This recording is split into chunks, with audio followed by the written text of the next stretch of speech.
Hi, y'all. Okay, I'm having some kind of camera issue. Oh, you know what I bet it is? Oh, there it is. Sorry, guys. My cat did her normal thing, and she laid on it. Good for her.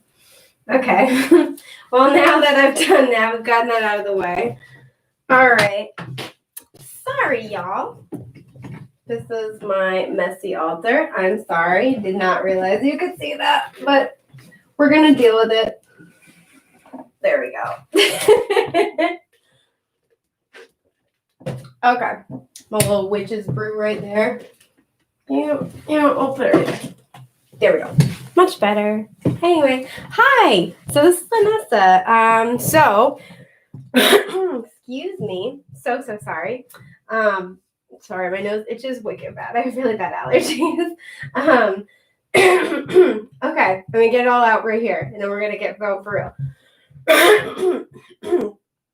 Perfect. One big cough and we're all done. Where have I heard that before?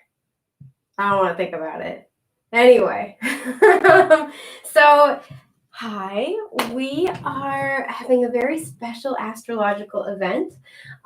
This is the full moon, but this is the only blue moon of the year, and it happens to be reaching its peak tomorrow. Tomorrow we're, at the time of this filming where I am, on October 31st, Halloween, Samhain if you're witchy. This is really, really exciting because blue moons are kind of, they're really rare in general, and they kind of represent, where full moons are kind of that, that representation of a manifestation. It's celebration. It's, a release of obstacles. I always think of it, where you set intentions at the new moon, and at the full moon, either what you've set intentions for comes to fruition, or whatever is blocking it is something that comes to light and is then released. So I think it's very, very exciting. I'm very, very excited for us. And where it's a blue moon, I feel like this has kind of your almost everyday average miracle feel. So this is just delightful. So like I said, it's going to be in Taurus. So the way that we're going to do this full moon reading today is I'm just going to pull a couple cards. I have so much cat fur. I'm so sorry. I think I get it all. And then surprise, there's more, which if you've ever had cats, I'm sure you understand. Or dogs, or just any animal, even humans, they like to shed too. So, what can you do? But yeah, so the way I'm going to do this is I'm going to pull a couple cards to kind of do a reading individually for each sign. But this isn't for your sun, moon, or rising. What I want you to, and feel free to pick whichever options you feel drawn to. You can watch for your sun sign, moon sign, rising. But what this is really aimed at is for whatever this gesture is. It's like my hands are like broken. But what this is really aimed at is to address what is in your second house, right? So it's full moon in Taurus. Taurus rules the second house. Second house is all about your career, your material wealth. Taurus is also ruled by Venus. It's art, where it's Sinessa. So it's very much about, art and beauty and luxury and just like sensory. I'm trying to find a not weird way of saying sensory pleasures because it sounds a little romance novel-y for my taste, but pleasures of the senses. I don't know.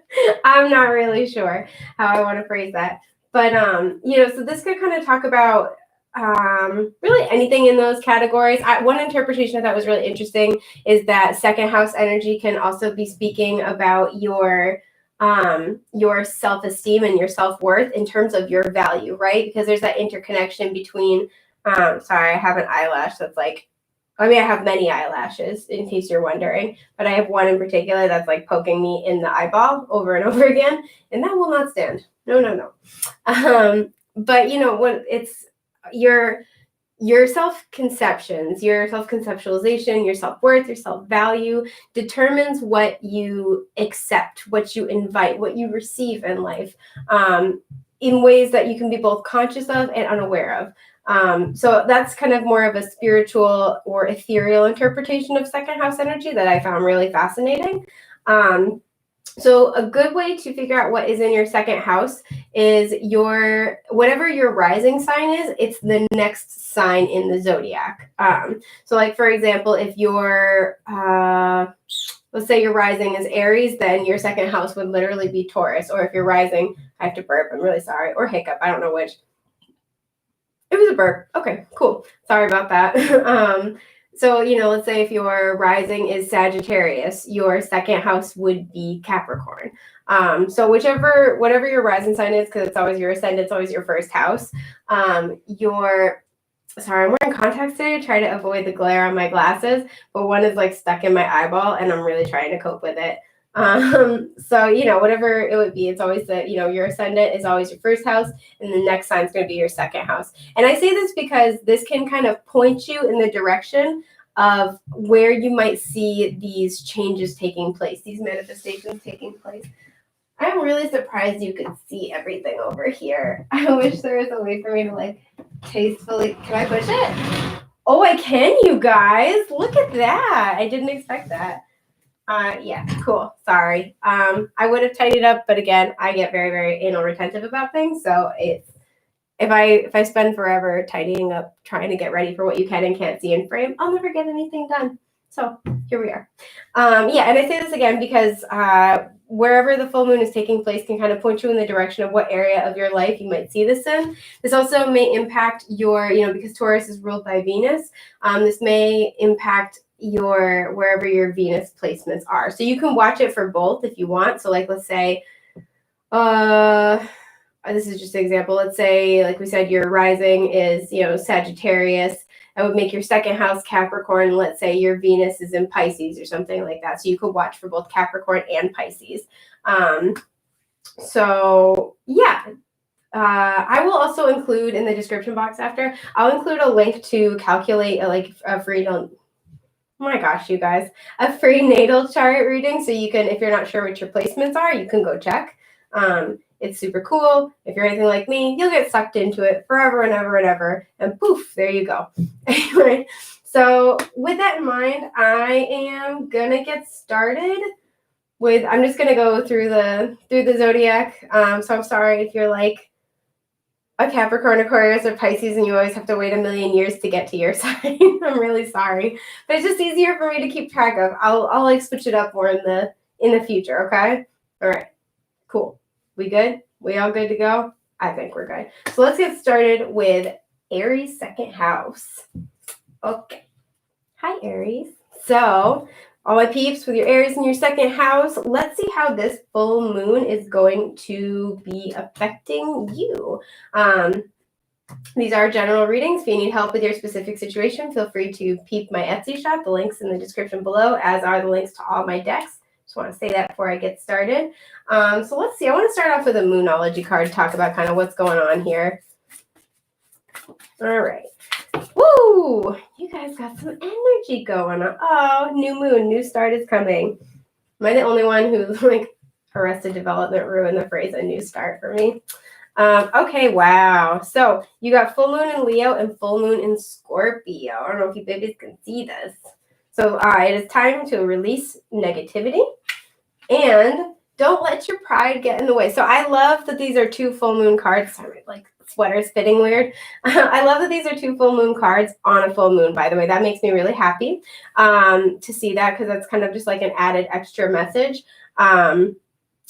I like also too that these are purple and yellow, so these are complementary colors on the color wheel. To me, that kind of indicates balance, right? And I actually have talked about this a bunch of times too, where there's the connection between the third eye chakra and the solar plexus chakra, right? This is where you get, you get intuitive nudges. You get, because the solar plexus chakra is your divine masculine energy. It's the chakra of forward movement and action, right? So I really like to see a healthy relationship between these two chakras in particular, because this indicates somebody who gets intuitive hints, who gets, intuitive messages, who's very tuned in, and who then uses this energy to act on them, right? This is why you call, your gut is your second brain kind of a thing. And I sincerely believe in the connection between the two. Again, a healthy connection between the two chakras, where you are you are getting intuitive messages, you are getting messages from spirit, from the spiritual realm, and you are, confident enough to act on them. So right away, what I'm kind of seeing is there's something that you've been getting downloads about. There's something that you've been kind of getting,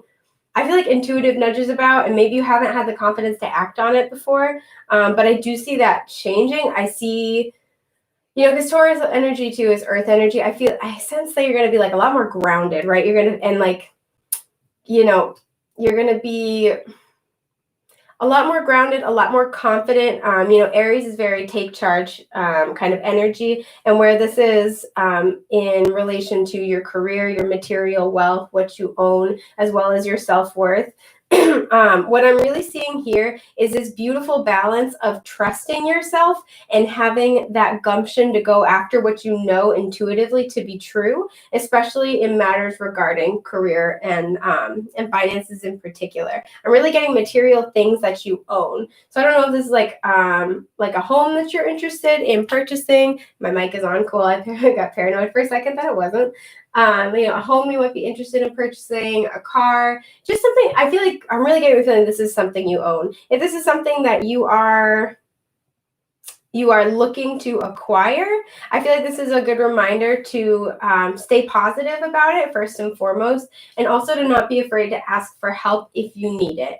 I'm really getting that feeling that this group kind of feels like, because both, it's really interesting too. So, you know, Taurus, second house energy, this is one of the fixed signs of the zodiac. We also have a Leo representation and a Scorpio representation. Other two fixed signs, so there's 4 fixed signs. So 3 out of the 4 kind of in the mix right here. And fixed sign energy is known for being kind of stubborn, right? So if you're somebody where it's like, no, I can do this on my own. I've got this, you know, my way or the highway. I know what to do. I don't need anybody else's input. Maybe it's time to try to approach the situation a little bit differently and, you know, be open to what other people are offering. You know, something I used to be really, really uncomfortable with it. I still am. But one of the things that kind of helped me get over, like, or start to work on being more comfortable working, like collaborating with others, or being more comfortable letting other people help me, is I was like, okay, you know what? The universe, spirit doesn't have a physical body, right? So if you're waiting for spirit to reward you, you're waiting for spirit to meet you halfway, to give you a leg up. Spirit does so by the people that are brought into your life, by the situations that are brought into your life. So if you're really stubborn about like, no, I'm not going to accept help, you're essentially turning down the gifts that you have, you know, maybe karmically earned, or the gifts that spirit wants to give you. So just try to remain a little bit open to what's coming in and how it's happening for you, because this is good energy. This is exciting energy, and I'm happy to see that for you. I do want to say, because we have second house energy, if you were thinking about anything with work, or you're thinking about starting a business, or you own a business, or you're starting to do anything, especially with that Aries energy where it's entrepreneurial, try to be very flexible, very open. In the tarot, Aries is represented by the Emperor, who is very much in control, but the problem is that sometimes he can be a little bit rigid. So try to be really open and flexible, because I feel like somebody's going to bring a new idea to you that is going to be really beneficial. And that might be what this combination is about, is that you're kind of like, once it comes into your reality, you're going to have that intuitive knowing, like, yes, okay, I want to do this. I need to act on it. This is also kind of a reminder. I'm getting a lot of messages for y'all. It's also kind of a reminder to, when you get intuitive hints about something, to not be afraid to take action in that direction. So it's this really delicate balance of being in flow, but being ready to kind of like pounce, sort of a feeling. So yeah, let's see what else you got. I wanted to do the Spirit Animal Oracle deck today because I felt like that was a good thing to do. I felt like that was the right thing to do. It's this little baby right down here. Oh, okay. Hawk Spirit. Let Spirit be your guide. I love this. So this is a card 32, by the way, in case that is significant. It reduces down to a 5 if you are a numerological freak like myself. So this is like hyper spiritual energy. This is, you are being heavily guided at this time. I would really pay attention to those kind of intuitive insights. I'm really getting like when you're like daydreaming, or you're kind of, you know, you're in flow, you're lost in thought. Perhaps there's a bit of claircognizance here as well. These are like those flashes of insight that kind of just come to you, or these things that you're just randomly sort of like daydreaming about, but you don't know why. Follow those instincts and don't be afraid to act on them. It's kind of what I'm getting. Okay, let's see what else you get. Woo! Okay, cool. So y'all got, it's time for a break. How are you even awake? And you also got 414, divine masculine, spiritual foundations protected. I know you can't really see that. I'm sorry. So yeah, this is very much, that's so funny, that divine masculine energy, that emperor energy.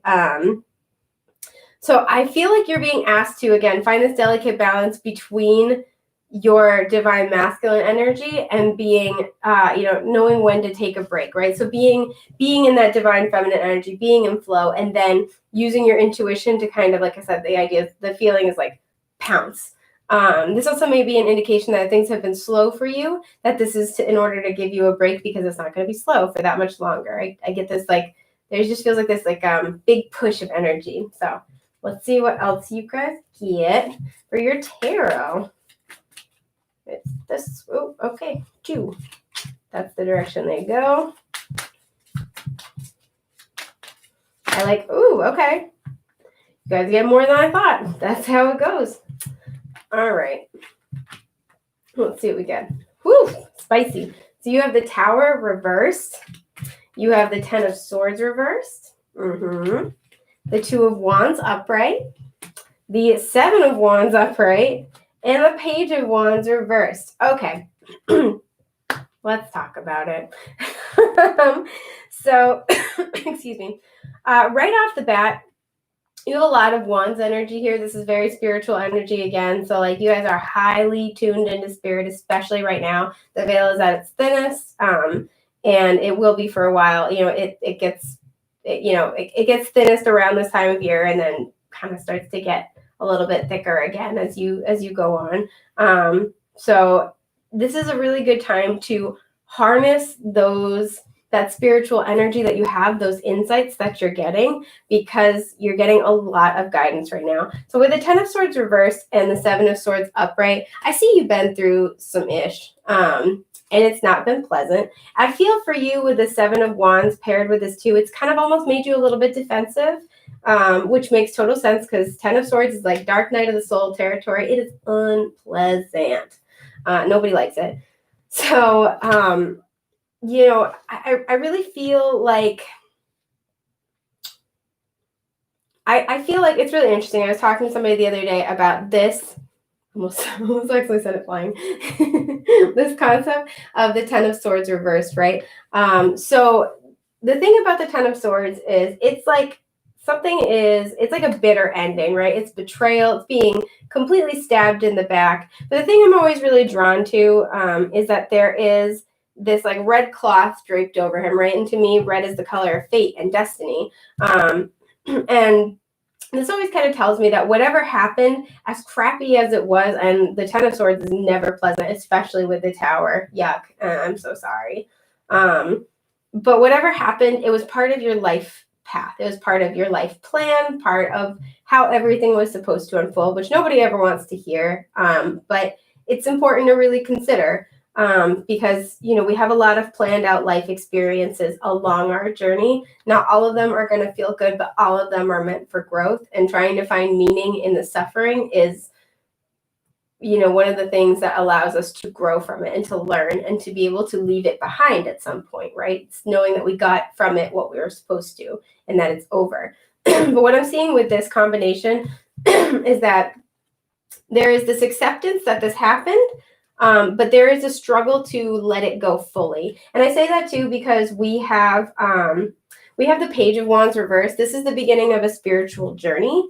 This is the beginning of the pages are all like they're messengers, by the way. They're the child archetype of the tarot, but they're just starting out. They're students. They're learning. So I feel like there is this new journey, especially with this 2 of Wands, that you are being invited to go on, or you are about to be invited to go on, or you have recently kind of been invited to go on.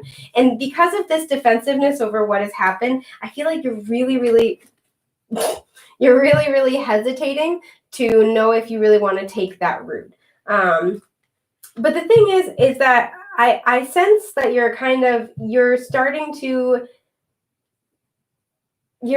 kind of really consider the idea. So for this group, I'm not seeing a lot of stuff like Pentacles. I'm not seeing a lot about your material wealth. What I'm really seeing here is that this has to do with, again, that self-conceptualization, who you are at the soul. And I feel like it has ripple effects out to other parts of your life.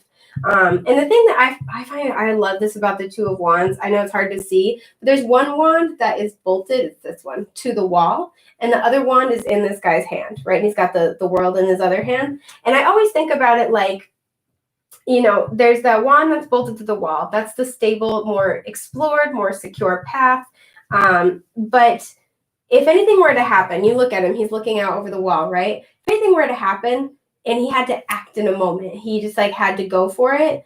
I always think it stands to reason that he would take the wand that's in his hand and move forward, right? Like if he were forced to take action in a moment, that's what he would do. So to me, when I see the Two of Wands, what I think of is that there are two paths. They are both equally good, solid options. But if in a moment you had to act, you know which one you're going to pick, right? So this always tells me that you have multiple options, you're exploring multiple options, but intuitively you're more drawn to one rather than the other, whichever that may be for you. So with this, I see that you have two paths ahead of you, and I feel like you already kind of know which way you want to go, but you are struggling to commit to it, whether it's struggling to take action or whether it's struggling to believe in the path ahead of you, believe that, with this Ten of Swords reverse, believe that things can get better, right? And I think that's the thing about that Ten of Swords, I have to burp, that Ten of Swords energy is that, I think the toughest part isn't the betrayal. The toughest part isn't that kind of almost hero's journey arc where you're at the bottom, you're in the abyss, you have to kind of rise and go through the transitions and go through your rebirth. The hardest part is when you've gone through all of that, releasing the struggle, right? Like taking off the red cloak of destiny, the crimson cape of fate, if you will, because like it or not, we begin to identify with what we have been through after a while. And we kind of think of it as the most difficult thing we can go through, as the hardest thing we're experiencing, when in actuality, it gives context to part of who we were, part of our journey, and releasing that means releasing who we've been, what we've been through, in order to make room for this new journey that's about to start.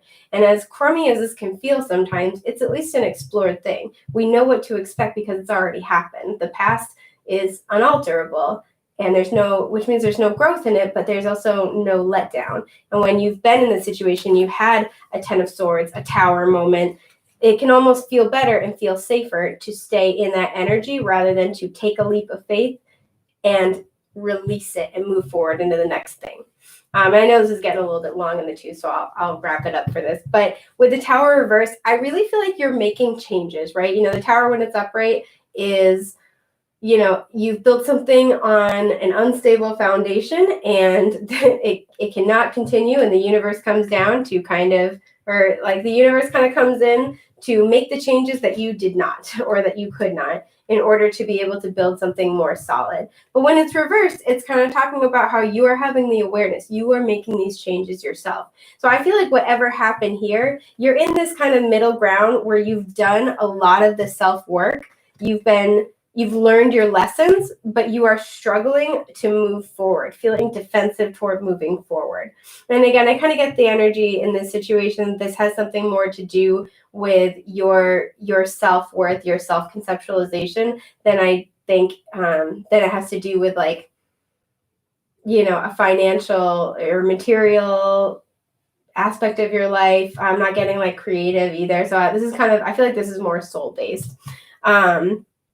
But this is kind of just saying what's coming in for you in this full moon in Taurus is, I feel like, clarity, the understanding of what you need to do next, and almost equally importantly, if not more so, what is standing in your way, right? There's that kind of, I feel like you're just going to be getting download after download. Your dreams might be very prophetic at this time, so write down your dreams if you can.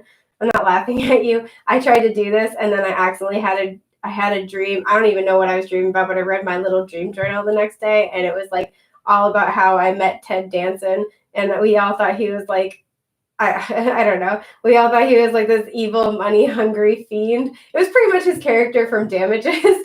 And then all it ends with is, maybe the things we said about him aren't true. Maybe he feels more deeply than we thought. So I have no idea what happened in that dream, but sorry about that. Can't help it. It makes me laugh every time.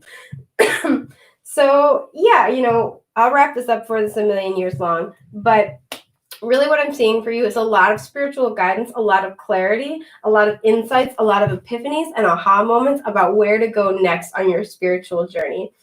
So this is very exciting. I am wishing all of the best for you guys. I hope that your full moon is excellent. Take care. Move on to Hi, Taurus. Okay, so if you have Taurus in your second house, this is going to be especially potent for you on this full moon. Let's see what you can expect to be dealing with. Whoa, that's not how that goes. Okay.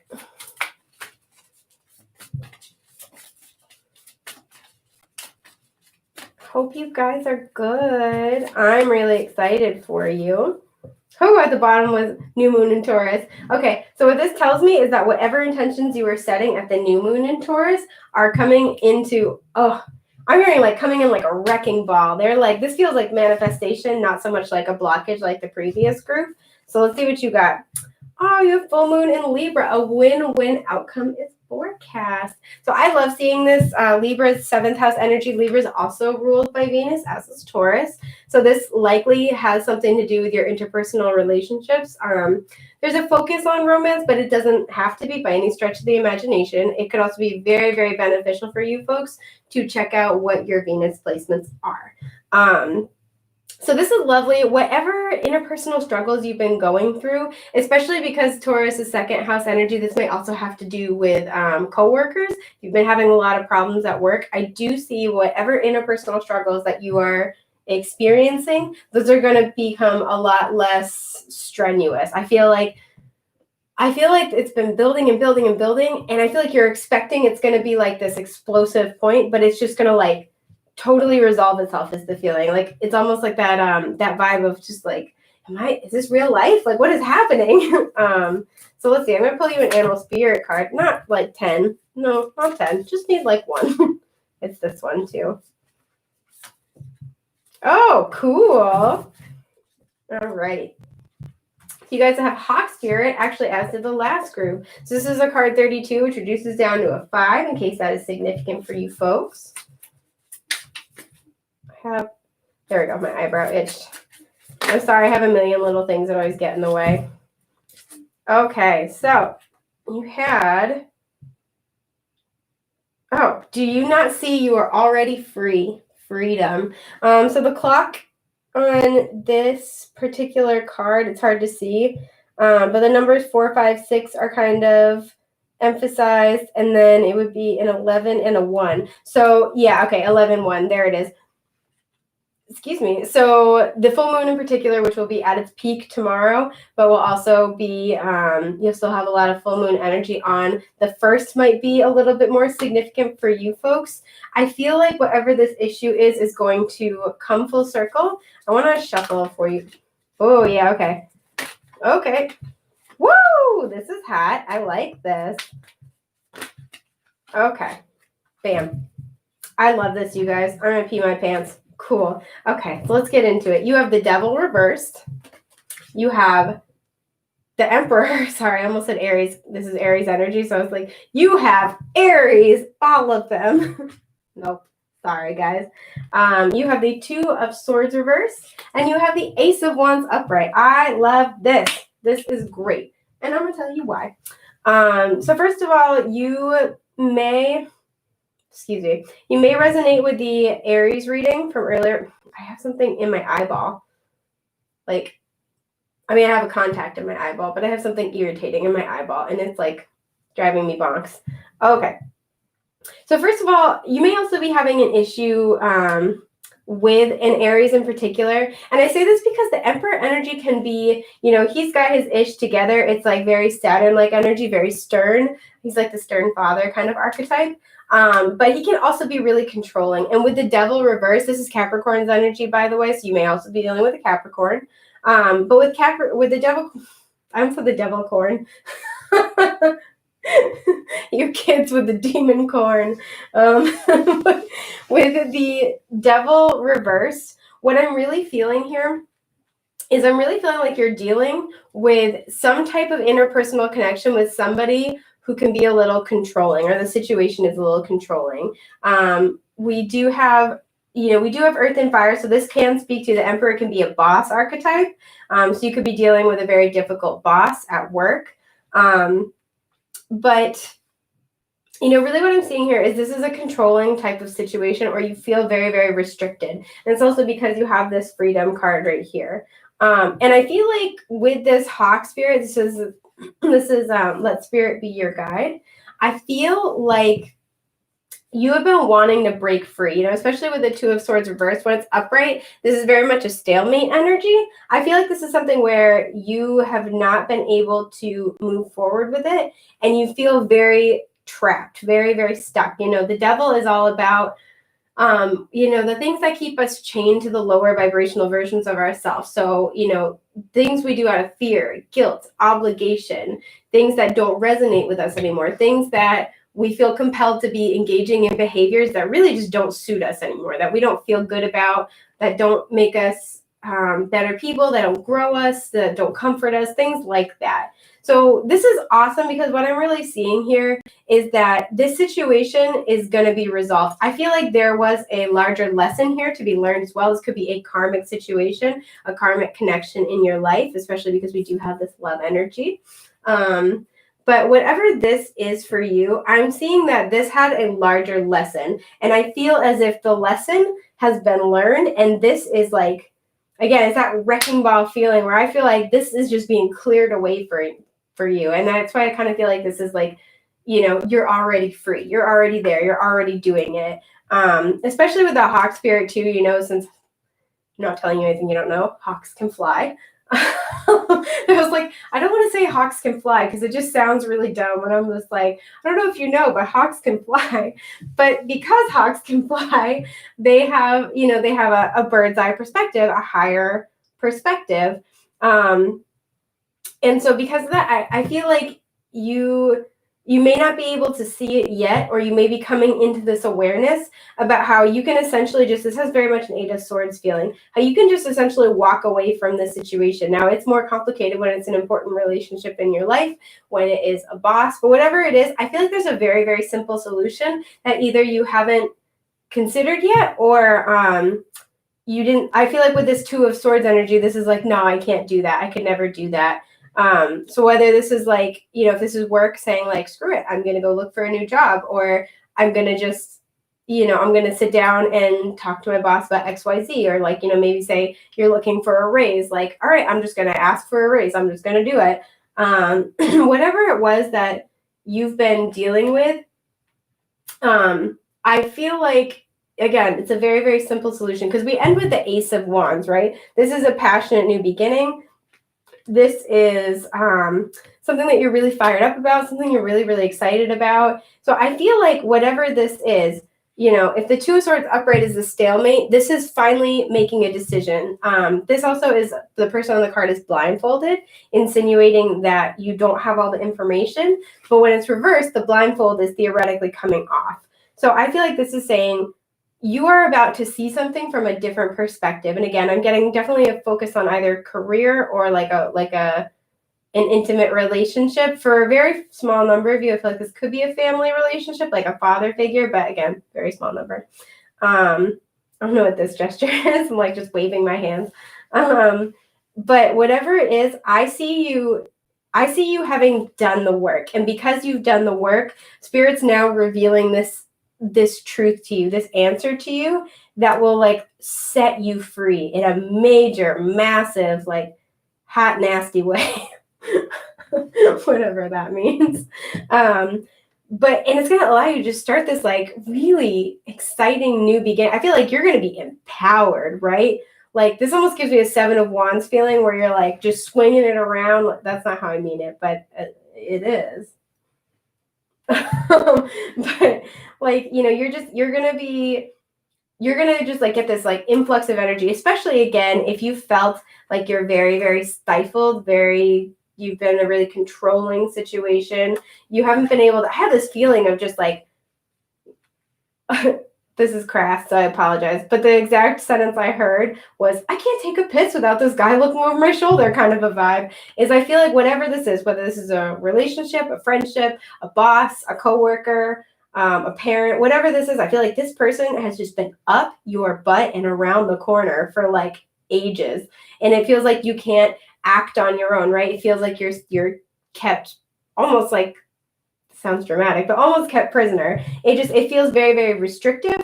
And I see that changing for you. And just this like empowered new start. I'm excited for you. And one of the things I always like about this card, but I'm really drawn to at this moment, is that the shoes are yellow. So yellow is that solar plexus energy chakra, that solar plexus chakra energy. There we go. I knew I'd get there eventually. And it's very much a color of joy, confidence, and taking action and forward movement. So I love that the person on this card, their shoes are yellow, because this insinuates that when they finally do move, like they, when it's finally time to make a choice, to see a truth, to move forward on something, they will do so with confidence. They will do so, especially because the moon is also yellow, they will do so with that intuitive knowing that they are on the right path. Sorry, my nose really itches. So this is really gorgeous energy. I am just hoping that this turns out beautifully for you folks. I'm really, really excited to see how this plays out. So please feel free to comment if it resonates. Leave it in the comments. Like if come back and share that, because this is just so cool. That I'm just really, really excited for you guys. I think that's everything I'm seeing. If you need help with your personal situation, you can always book a personal reading with me.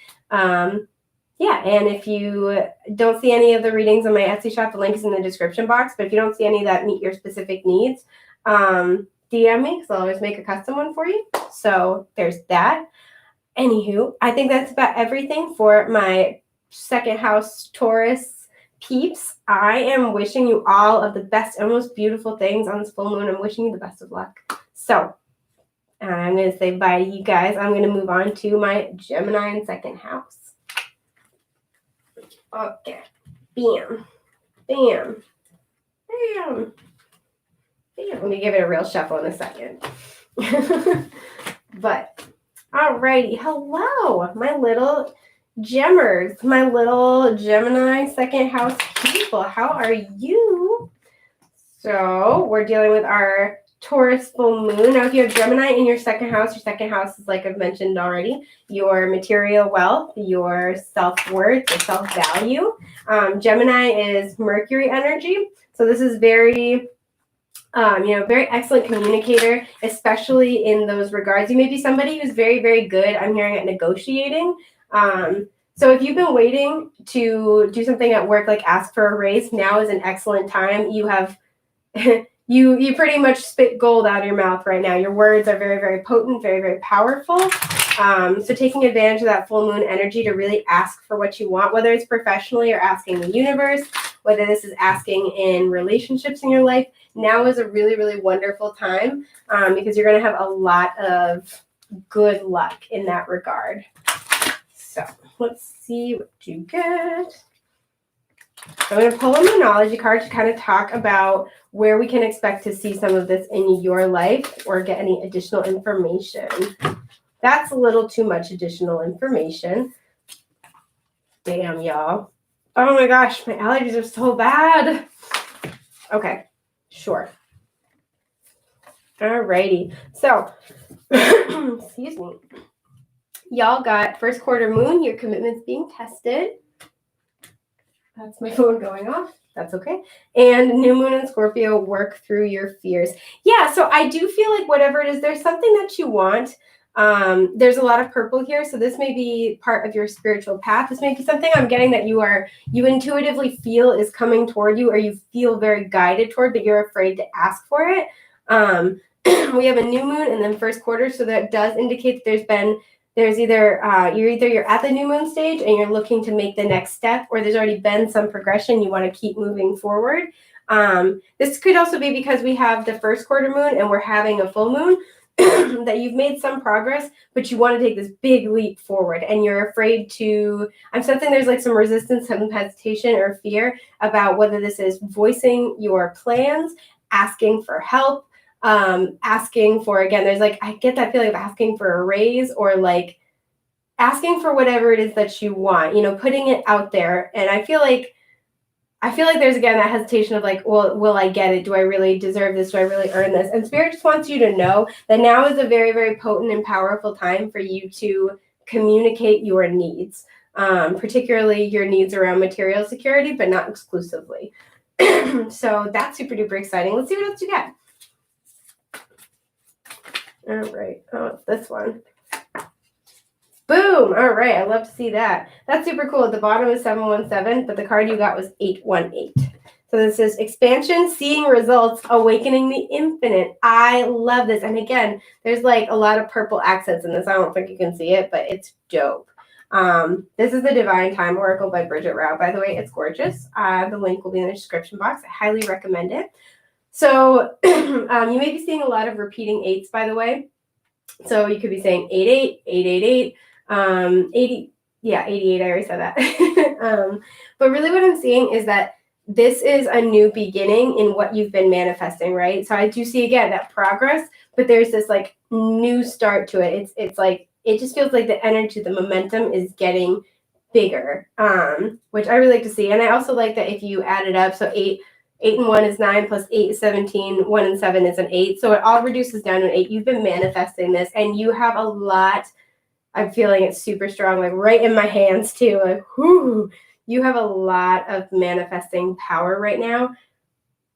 I'm trying to be really respectful with the way I say this, but pretty much what they're saying is do not squander it. You've got it. Like, I have this feeling like they're showing me somebody passing the baton and just cheering you on, like, go, go, go, go, go, you can do it. Like, you're so much more powerful and potent than you think at this time. And like, you are so much closer than you realize. Oh, even now I'm just like, oh, you've got this. I'm excited for you. I'm like freaking out, getting hot flashes with excitement. Like, it's really, this is great. This is great energy. So if there's anything you've been holding back on, you've been waiting, especially anything you've been waiting to say. For some people, if you have something you've been wanting to communicate, particularly I'm hearing with a Scorpio, now is the time. You have a lot of luck on your side about this.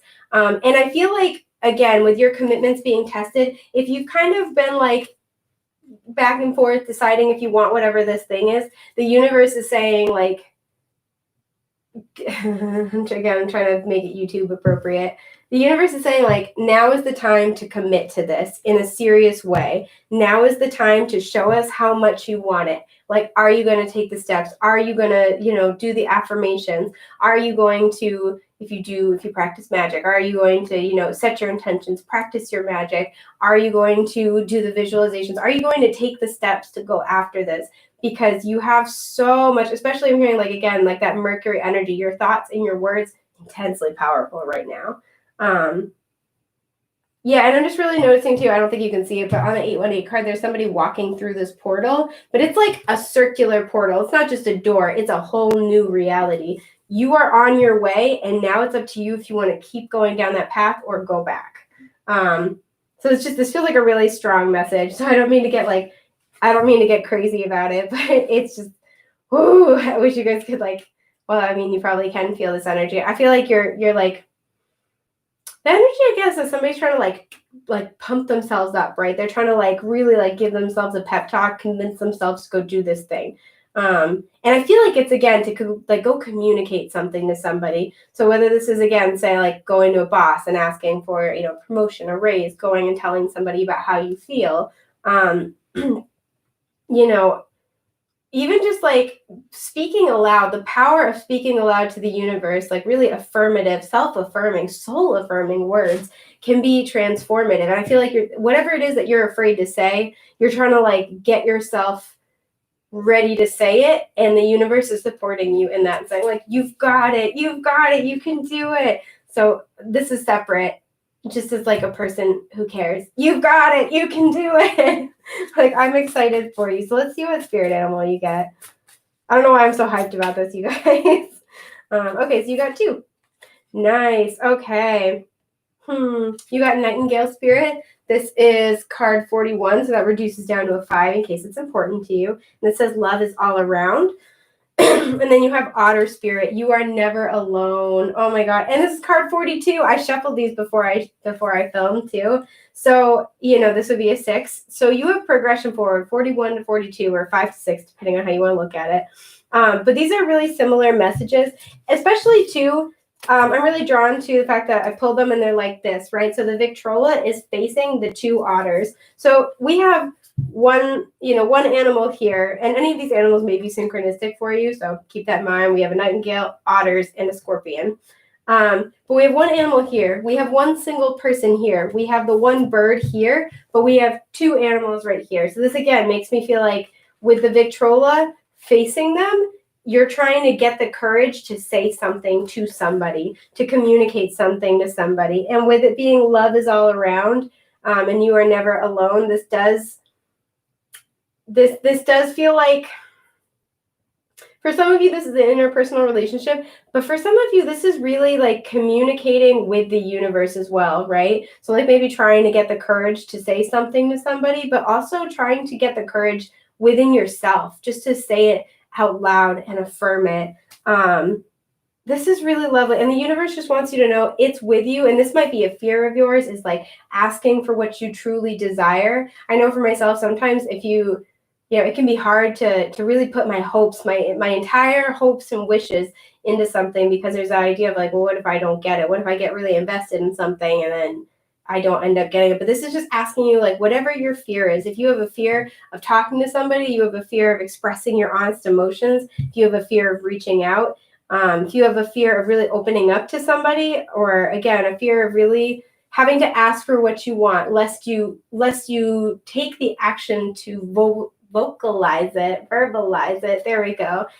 If we never say it, it never gets, our hopes never get dashed. It never gets rejected, but it also never gets accepted. It never gets acted on. And this is kind of just asking you, whatever it is that you personally are afraid of in this situation, to, this little nightingale's got a crown, to straighten your crown and get the hell out there and do it, because you're never going to know unless you say it. And honestly, I am old, and it took me many years to realize that the pain of failure is terrifying and can be like paralyzing, but the pain of not knowing ends up oftentimes being worse than the pain of failure itself. So whatever this is, my nose is itching, I'm so sorry. Whatever this is, you have a lot of support from the universe. I want to see what's at the bottom. Yeah, butterfly spirit transformation is beautiful. I feel like you're about to like kind of like burst forth a little bit from the chrysalis. So let me pull tarot for you, because this feels really good. This feels like really encouraging. I'm excited for you guys. Like, this is just loveliness. I want to do this one. No, it goes like that. No, it goes like that. No, it goes like that.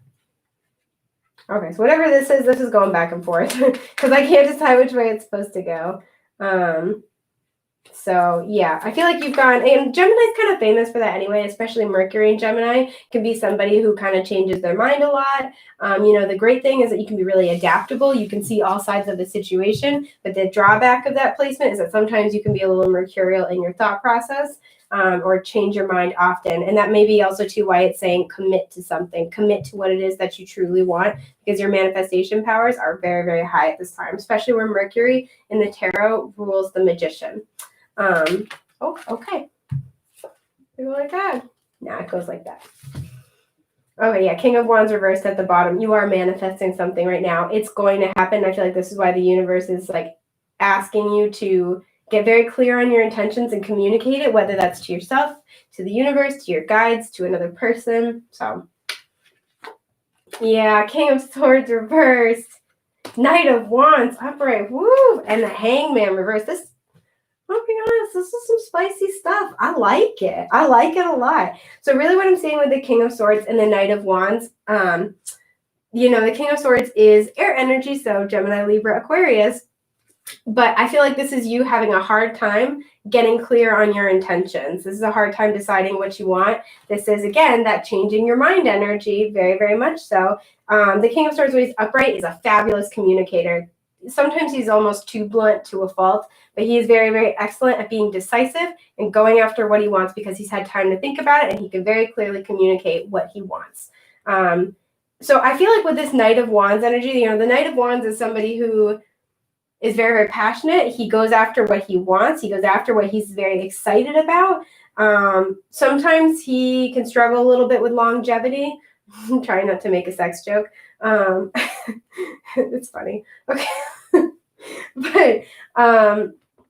But he just like charges forth. So really what I get the feeling of with this combination is that you have a lot of manifesting energy. You may have started to go after this thing and then kind of panicked and almost maybe changed your mind. Or like I said, you made with the new moon to the first quarter moon, I feel like you made some progress and then we're like, oh no, what do I do? Or do I really want this? Is this really what I want? And with this, your commitment is being tested. Spirit's really asking you to get very, very clear on what you want. Because at this time, your thoughts and your words are incredibly powerful. And there is a lot of spiritual energy around you, a lot of love around you.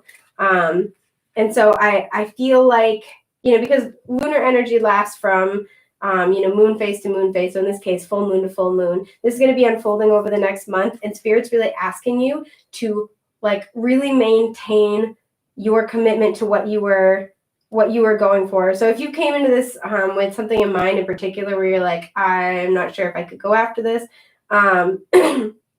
I feel like you are being asked to think about it carefully, but there's something about like really being committed to something. So if you were especially with this Knight of Wands, you were very excited about this thing, you went charging after it and then kind of lost that enthusiasm. This is asking you to really, especially with this Hanged Man reverse, the Hanged Man is Piscean energy, by the way, so you might be dealing with a Pisces or you could have important Pisces placements. But this is somebody who is when it's upright, he's taking a break. He is put on pause. He's put on hold. This is divine intervention or roadblocks to get you to see something from a new perspective. So when it's reversed, it can speak about getting unstuck. But really what I'm seeing here is this could indicate a need to pause and to try to see things differently, try to see things from a different perspective. So if you have something where you were pursuing it very, very strongly, and then you were kind of like, ooh, I don't know. Spirit's really asking you to really like look at this and say, okay, what am I afraid of? What am I nervous about? And to really work through those fears, because with this 818, you're very powerful at this time. You have a lot of manifestation energy behind you. You have a lot of spiritual support at this time.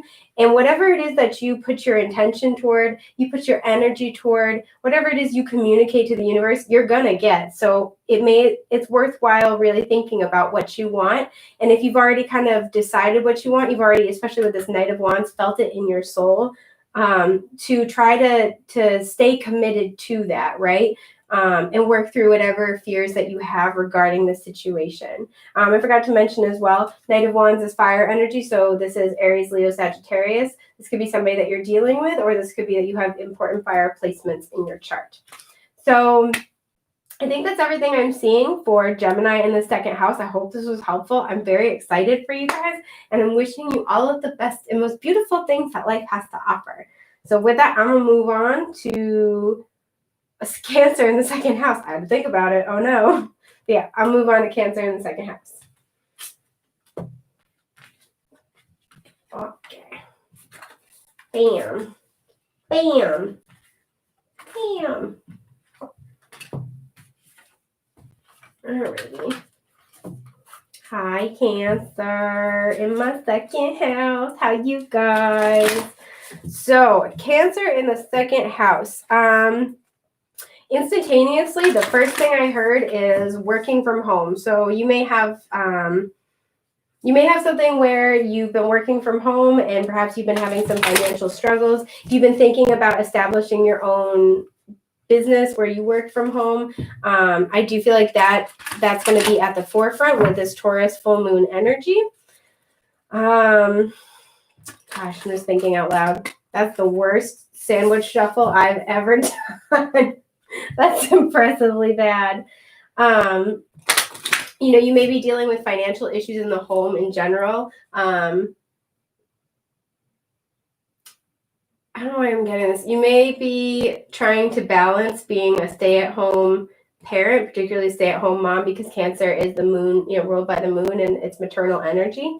So you may be struggling to balance being a stay-at-home parent or parenting with your career. And I do see that whatever's been out of balance, there's going to be some type of important development with the full moon. So like I've said before, full moons kind of are that energy where it's celebration, it's manifestation, it's whatever you set intentions for at the new moon is either, the way I view them is that it's either coming into culmination and fruition, or if you have a major blockage that's preventing it from coming into fruition, that is being dissolved. And for y'all, I kind of get this feeling of it being more like a blockage that's being removed or dissipated or dissolved in some way. So let's kind of get a feeling for what's going on with my sweet little Cancer in the second house. Yeah, I just heard, I just want to hide in my shell. So whatever this is, I feel like this has been kicking your butts for like a hot minute. And I'm really sorry, my sweet crabby little babies. Okay, it's this one, but it won't come out. Yeah, this is like a stubborn energy. Okay. Ooh. All righty. So we have time to release negativity, full moon in Scorpio. And then we have mutable moon. Nothing is yet set in stone. Okay. So we have a lot of water energy, both with the imagery of the waves on this card. And then we have Scorpio, which is a fellow water sign. So you may be dealing with a Scorpio or have important Scorpio placements in your chart. But really what I'm seeing is that, again, I feel like you've just had a really hard time and you're kind of like losing your hope in the situation. And these cards are kind of asking you like, because you're somebody who, you're my sweet little water signs, this placement in particular is, really unique, right? Because the moon kind of likes stability, right? And so does that second house energy. But the moon can also be really led by their emotions. And sometimes when you're very led by your emotions, it can be hard to stay grounded. So you may also be somebody who finds themselves very affected by the full moon in general. And this may play out especially in your home. I'm really getting in your home, as well as sometimes like in your work life a little bit. I'm gonna pull more cards about it and kind of get a better feel for what's going on, because this energy feels difficult. This feels tough. Again, I get this really big energy of struggling to figure out how to balance work with your family life right now. So maybe you're having to work a lot and you're not getting as much time with your family as you need. Maybe you're having trouble figuring out childcare. I think for some people, parental care, like caring for an aging parent. I feel like it's a financial issue as well as a time commitment, and they're struggling to figure out, like, I don't know how I'm going to do this. And I feel like there's a path that's being revealed, and this is kind of asking you to, like, just hang tight. But let me see what else you get, because I'm really curious about this now. Okay. I hate when the first card moves, so I want it to just be, like, so stable. Okay, so this says, open a book, take a look. The answers you seek will come this week. Yeah, right? This is saying just sit tight for a minute, because whatever it is that you are struggling with, I do feel like an answer is coming. That's why, like, okay, nothing's set in stone. Try to release whatever negativity it is. I feel like you could use a break, like a little self-care break, which I know that can be hard when you're already overwhelmed with stuff. You can be like, I don't have time for a break. But I feel like this would be really, really beneficial for you. Yeah, let me see what I also think it's really interesting. The sand in this hourglass is blue. So I feel like there is an important communication or truth that you're waiting on, but I also just feel like this is a lot of emotional energy. I feel like you're emotionally very spent and you're kind of all done. Okay, yeah, this says the years will pass and you will last, stamina. So, and the clock hands point to, interesting. One of the other cards that we were dealing with had this exact thing, 11 and 1. So I think something is going to be occurring on the first. There's going to be a big energy shift on the first. That's really going to open up these other options, this other information. Somebody may be reaching out to you with a communication or an opportunity, I'm hearing, that's going to like really throw you kind of a lifeline. So it's just asking you to, like, I'm really getting this vibe of like, okay, it's going to be okay. Just take a break. See what happens. This is like a million cards. So let me pull you a spirit animal card to kind of talk about more about what's going on here. If I feel for you, my sweet little Cancer second house babies. All right. Bam. Yeah. Okay, so you have card 14, which is a 5. This is chameleon spirit. Act as if. And then, sorry, I have something in my eyeball. There we go. And then you have card 44, Panther Spirit, reclaim your power. I love this one. It looks like my cat, but just bigger and more likely to like kill me. I don't care. Panthers are gorgeous. But so this is an 8, by the way, if you reduce it, but this is also a master number. Again, very fourth house energy here, very Cancerian energy. I feel like this has something to do with your home and your family. And this is kind of just saying to try to find some balance within yourself, find some, I don't want to say stability, that's not what I mean, but finding that inner calm within yourself. Because I do feel like you have with the act as if, I feel like this is asking you to try to be adaptable, but to know that you are manifesting all the time. So whatever you put out there, you are manifesting from that space. So as much as you can try to, even in the face of very, very strenuous, difficult things that it's hard for anybody to stay calm through. Even if you can try to find some type of peace, you're going to more easily draw to you what you need emotionally and in terms of like what manifests in your physical reality. Again, I get very much this feeling of somebody's offering you a lifeline. I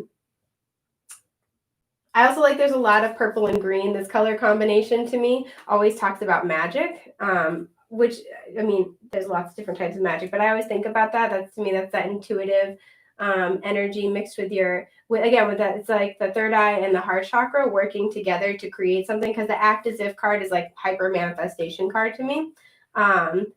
And it's also a card 14, and in the tarot, that's the Temperance card, which is all about balance. So I really like this combination. This is saying the more you are emotionally imbalanced, the more you're going to be able to hear your intuitive guidance, and you are going to be able to be in this calm, receptive energy to draw towards you the things that you need.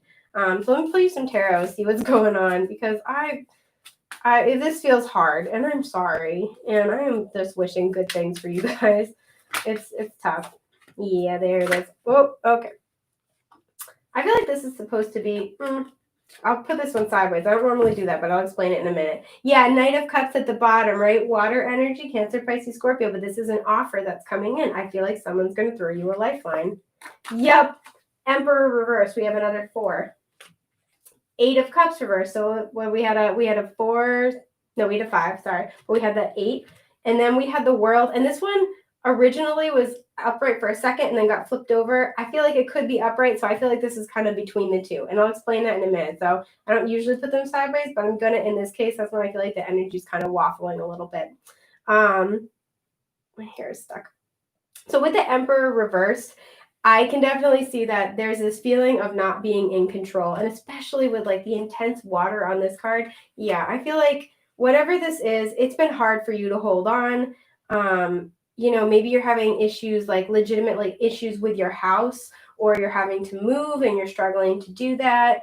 If you've been having issues with like very turbulent family relations, that could be kind of a situation here. If you're really, really struggling to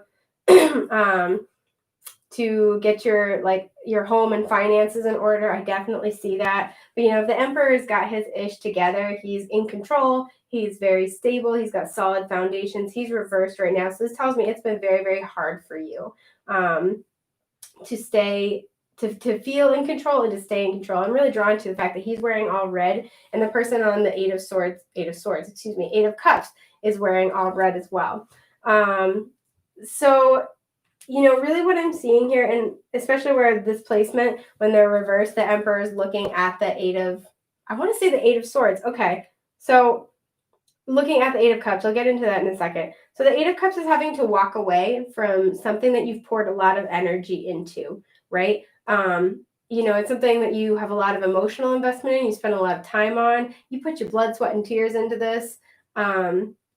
But it's just not fulfilling, right? Because whenever the person on the Eight of Cups walks away, he only does so because he's walking toward the 9 and 10 of Cups, which is ultimate wish fulfillment. But I also want to say, I keep saying Eight of Swords when I'm talking about it, and Eight of Swords is all about self-limiting beliefs. So to me, this combination is saying that whatever the situation is, I do feel like you're going to get an offer that's going to help you a lot. Somebody's going to throw you a lifeline, but you may need to walk away from some type of situation. And I feel like what keeps you there is this self-limiting belief of like, I could never do that. I don't have the resources for XYZ, or especially with the Emperor reverse, like I don't have the skills, I don't have the leadership, it's saying like I don't possess, essentially, is kind of the vibe, right? Because the whole like the sort of motto or rallying cry for Taurus, or that second house energy, is I have. So this makes me feel like I don't have, is kind of the vibe. And I feel like whatever it is asking you to try to work through those negative self-beliefs, and to really look closer at that, and to know that you are, with this stamina card, like you are kick ass, you are strong. You have like, look at the raging waters on this card. Like you have made it through all of this and more. And this is kind of asking you to step into that power, right? Really reclaim that power, reclaim the knowledge, the belief, like and not just the belief, but the willingness to act as if, boom. I was like, where did I hear that? And as soon as I said it, I'm like, oh my God, it's right in front of me. But this willingness to act as if you are this emperor, you are in control, you are calling the shots, you have the knowledge, you have the skills, you have the confidence, you've got the damn gravitas. Like, I'm liking it, to really know that you have that. Like, and something I do when I'm like afraid about things, I don't know if this would be helpful, but I literally sit there and I think about everything that I used to be afraid to do. Like when I was younger, if I'd have to like do something I thought was going to be physically painful, I would literally sit there and like think about all the things that I had already endured. I'm like, oh, I've broken my wrist. I used to have a ton of piercings. So I'm like, I've gotten my nose pierced, my lip pierced, my ears pierced like 6 times each. Like, I can do this. I can handle this. And like sometimes literally writing a list of all of the ways that you've kicked ass, especially, that's not a word, especially when you thought you couldn't, right? All those moments that you felt like you couldn't handle it, you couldn't weather the storm. Like literally just sit down and write a list about all the ways you overcame it. All of the things that you did, you got yourself through it. You handled it, you got down to business. Like, and I feel like, with the world where it was kind of struggling to decide if it wanted to be upright or reverse, the world is the ending of a big soul cycle. It's a graduation. It's a leveling up. And it denotes that we are ready for the next phase of our spiritual journey, our spiritual path. I do feel like this cycle is trying to come to a close, or is very soon going to come to a close, but it is predicated on you really reclaiming that power, saying, you know what? I do have the skills. I do have the know-how. I do have the confidence. I have, like whatever it is, like I have the resources. I demand respect because I have the power to get us through this, to get me through it, to get through this situation. And I am going to do nothing less than that. And really just having that confidence is really what I'm saying. I want to play you guys one more tarot card because I'm nosy and I'm curious. But like, oh, literally one flew out. That's the cutest thing. Okay, I wanted to flip it over, so I am. The 9 of Cups. So it was originally reversed, but I felt like I wanted to flip it over. So to me, this is saying that like your wish is coming to you. This is wish fulfillment. And I love seeing this after the 8 of Cups, right? Because it's what he's leaving for, is the 9 and 10 of Cups. So your wish fulfillment is waiting. It's coming for you. That's a lot creepier than I meant it to be. It's coming in for you. And really what I'm seeing here is like,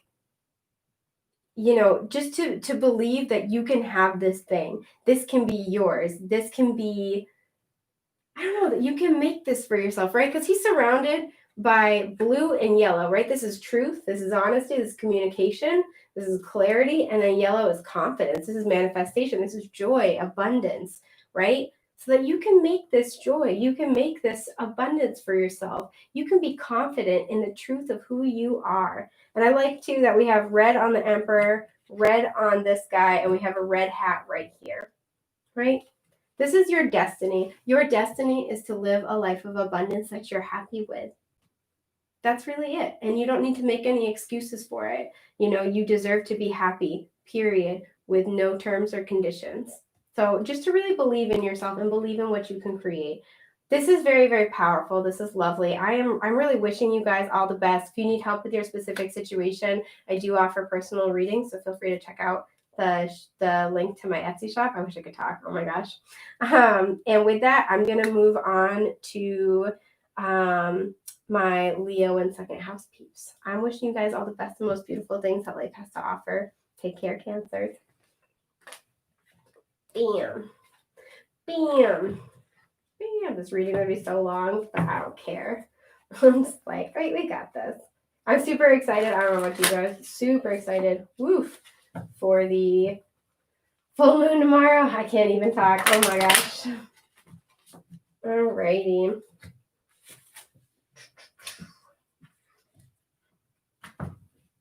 So my Leo in second house, how you guys doing? Okay, I'm feeling good about this energy. I feel like you guys have just finished a really, really difficult cycle. I feel like it's not quite like time to celebrate, but you're coming up on it. This feels like you're reaping some type of harvest. I really like it.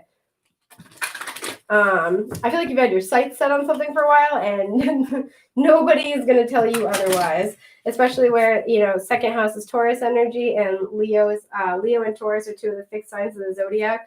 This is very determined energy. This could be a creative project because Leo is fifth house energy and that's part of what the fifth house rules. But let's get a Moonology card to kind of talk about where this is going to unfold in your life a little bit. My sweet baby Leo's in second house. My face is itchy. My hair's in the way. Yeah. Oh, ooh, love it, love it, love it, love it. Okay, so while I was shuffling, the first card flipped itself over, and it was the Ten of Wands, and I love seeing it because we have full moon Capricorn right here. The end of a difficult cycle approaches, and we have cardinal moon. Be bold and make the first move. Yes, I love this for you guys. So this is, like I said, Capricorn energy. This makes me think this has something to do with like that 10th house energy. So this is your career, your legacy, your status, especially. And really, if you have Leo in your second or 10th house, this is again somebody who really likes luxury, who likes to kind of have the finer things, or I don't like to think of it as just material things too, but it's also the finer experiences, right? Like Taurus energy, second house is all about that, like fine dining, good food, good wine, like just, very Venusian energy to it. So this feels like, falling in love. I like it. I like this vibe. So I'm going to pull y'all a Divine Time Oracle. I'm trying to see if I get anything else first. Let me pull Oracle cards before we get into it. Yeah. Oh my God, you guys. Okay. Sorry. I'm excited for you to see what I'm yang. So create and inspire. It'll set your life on fire. So it says artist. Again, fifth house energy. What did I say? It says justice. Their absence brings balance. Interesting too. You guys, I'm going to pee my pants. This is the third card. 3 different cards of this deck where the hands on the clock point to 11 and 1. So this is a really common thing. This is really cool. I'm like, oh, my heart's getting goosebumps. But this is really, really cool because this suggests that the first is going to be really, really important. So that Hallows Eve, Samhain, Halloween, full moon into the first, which is Day of the Dead, Dia de los Muertos. I butchered that. Sorry, I tripped over my words. It's going to be like really, really important. I feel like something is coming into balance, especially because we have a clock and we have stacks of money right here. I feel like this is a creative project that you've been working on or you've been creative. I feel like creative problem solving is something I'm hearing. So if you've been, especially at work, and you've just been on fire lately, you've been like, regardless of gender, you've been the man with the plan. Like this is about to pay off, right? Justice is all about karmic balancing as well. And we have Capricorn, which is ruled by Saturn. That's the planet of karma. So this very well may be a karmic balance in your favor is finally coming into fruition. And it's going to bring a lot of rewards. You may be getting karmic rewards, which is super exciting. So let's see what else you got. When they're all dressed in green, you're right in between St. Patty's Day halfway. Okay, so just looking at it a little bit. So I feel like this could be something you've been working on since St. Patrick's Day. This also could be something because that's right around when the pandemic lockdowns kind of started. This may be something that you were ready to take to take action on and it's been on hold. This may also be something where, you know, you're seeing big rewards come in now, but sorry, I'm like fixing my sweater at the bottom. It's bothering me. I'm like realizing that looks really weird, but it's like a really flowy one. So I keep like sitting on parts of it and then I have to like fix it. I'm really sorry, you guys. I'm a child. Maybe I'm like, no, that's not gonna work. Okay, and just ignore it. But I feel like, you know, this also, like I said, could be something where you're seeing big rewards right now, and then you're halfway there in St. Patty's Day, roughly around that time is when you're going to see a big payoff. But really what I'm saying with this is that, I think I mentioned we literally have the word justice here. So this is Libra energy. You could be dealing with a Libra or have important Libra placements in your chart. But I'm really, really seeing that you've been waiting, you've been putting in the time and the effort. And I feel like this difficult cycle, whether this is for some people, this is karmic, for other people, there are just life lessons that were wrapped up here. This is coming to a close. You are coming back into balance and you are about to be very nicely rewarded. So I'm going to pull you a spirit animal oracle to get a better feel for where this is unfolding for you. I'm so sorry for the hiccup. Woo! Okay. All right. So we have Hawk Spirit. This is the third group today that's gotten Hawk Spirit. So this is a really big message. This is card 32.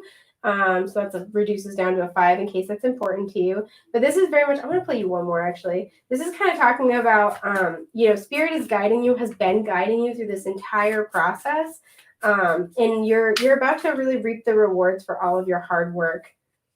Yeah, okay. So the other one is it's card 3, it's Armadillo Spirit, set healthy boundaries. So this may be very well, I feel like you've had to set good boundaries with people vying for your time, because I feel like you've been putting a lot of time into whatever this situation is. This feels, again, very much like creative project. You could be starting your own business, but this is something where, or, you know, like I said, you're at work and maybe you got a promotion or you're trying to get a promotion. You've been taking on extra responsibilities. I just feel like, again, you're like, you demand with a plan. Like this is good energy. You've been putting in the work and kicking ass, and it's about to pay off.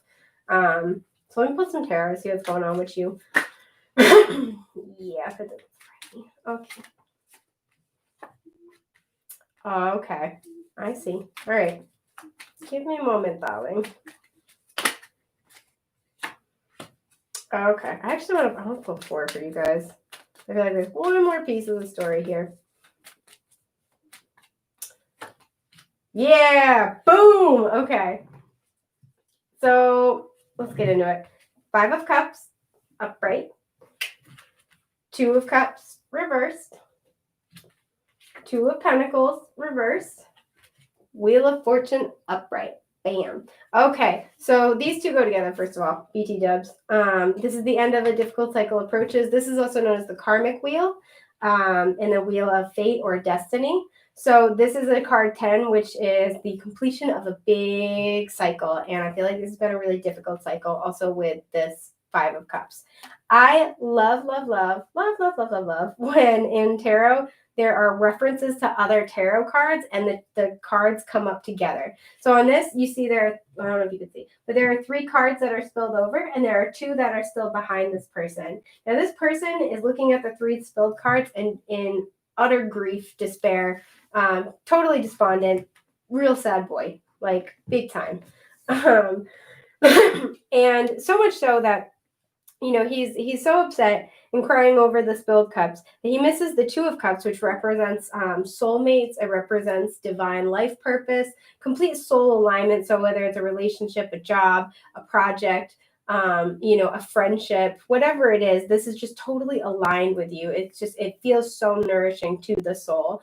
So he's so upset over what you know, the cups that have spilled, essentially what no longer suits him, what no longer serves him, no longer fits with him, that he's missing out on this beautiful opportunity. And I see that echoed with the 2 of Cups reversed. So this may very well be a relationship where you offered your all and this other person was unable to really see or appreciate what you were bringing to the table. And that may be where the setting healthy boundaries comes in. This may very well be a relationship where somebody wasn't treating you right. And I feel like We have their absence brings balance. And then we have the Two of Pentacles reversed. This is all about finding balance. This is all about struggling to maintain balance. And when it's upright, it's saying, okay, I got it. Like, you kind of go back and forth a little bit. You're juggling, but you're making it work, right? And especially this is one of those few cards where it's of one suit, but there's a lot of turbulent water in the background. So this kind of indicates that, yeah, there are some very real world with pentacles, real world concerns or issues or kind of debates here going back and forth on this. But it creates a lot of emotional turbulence, essentially, because I don't know if you can see, but the waves are like, woo, they're up and down. So if this is a person, this may have been somebody that you lived with because we're talking second house here. But if this is a person, I feel like you had to set some really good boundaries with them. And I feel like you had to take space for yourself. And in doing so, their absence helped to restore that balance that was lost, that was unavailable to you. Because I feel like this like made you kind of like go back and forth and back and forth and back and forth. If this is a work situation, I feel like you poured your all into it and then nobody recognized you, right? Like you're offering this Two of Cups and nobody could see the value of what you were producing. And I feel like that has just really like thrown you for a loop. I do have to say, because we have be bold and make the first move, if this isn't a move that you have already made, whether this is finding a new job, leaving a relationship, moving to a new town for some of you, I'm hearing, where like you're just, you're feeling really uninspired where you are, maybe with the Three of Cups that's been spilled, your friends have all moved away and you're kind of looking for something else. Maybe your friend group is kind of dispersed and you're looking to find new like-minded individuals, like-minded souls. But I really feel like if this is not a change that you've made yet, you're being asked and encouraged to make that change. And the full moon in Taurus is going to bring you an opportunity to make that change. If you have made this change, Spirit is commending you and saying like, good job, you did it. But really what I'm seeing more than anything else is that if you've been having a hard time, whether this is at work or in your personal relationships, I'm seeing that Spirit wants you to know that what you're going through is part of your soul's path. It's part of your destiny. As is your need to find that balance and that inspiration. So if you've been struggling to connect with other people and that's been the problem, doing something creative may help connect you to the people who have similar interests as you. If you're also, I'm noticing too with the money and the clock here, if you're somebody who kind of identifies as a workaholic, you may be being asked to balance that out with taking time to do other things. Just because really what I'm seeing here is setting healthy boundaries for other people and yourself. So if this is at work, maybe this is saying no when, it's not your work to do, or when you need a break, or not taking on extra things that aren't for you, right? Things that are only going to like bog you down, make you feel crappy, or like really throw you out of whack. Especially, this is the big one I'm really drawn to, is things that are just like going to throw you off kilter. I have to say with the St. Patrick's Day, because we have that kind of, the stereotype of being super duper wasted on St. Patty's Day.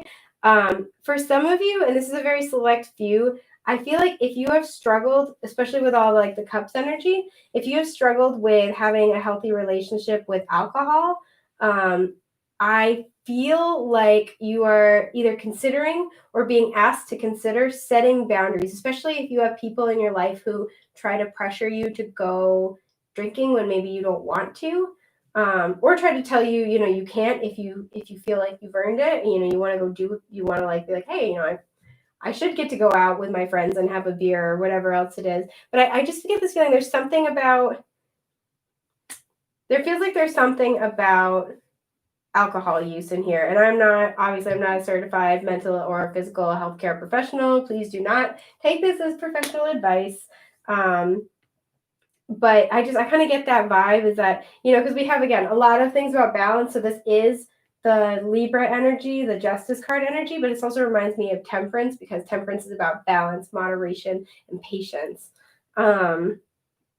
So whatever it is that you have been struggling with, if you've been thinking about making changes, whatever changes it is you might be considering, Spirit's really asking you to like look at how you can bring your life into healthy balance and to make moves toward that, and that you will be very supported in that process, whatever that may mean for you. See if I see anything else. Yeah, and to know that if you are ending one cycle, one chapter of your life, that it is destined, it is meant so you can move on to bigger and better things.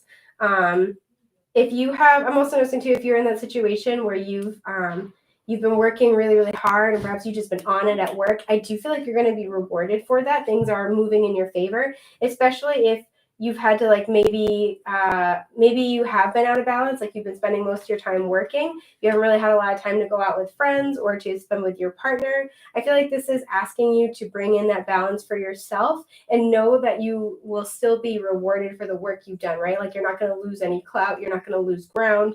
Like it's going to be okay. Trying to see if I get anything else for you guys. Like I said, if it's a creative project, you have a 3 here. 3s are all about, all right, words, Sinessa. Expansion, there we go, and creativity and expression, communication. So I do feel like if you are thinking about pursuing a creative project, especially if you're thinking about taking time off work, anything creative you're going to be doing, especially if you take the first move, you kind of like, you go for it, you know, fortune favors the bold kind of a style. I do feel like that's going to be very positively aspected at this time, mostly because you do have the Wheel of Fortune. So I think that is about everything I have for Leo in the second house. I hope this was helpful. I am wishing you guys all the best and most beautiful things that life has to offer for this full moon in Taurus. So yeah, I'm gonna move on to my Virgo in the second house peeps. Okay.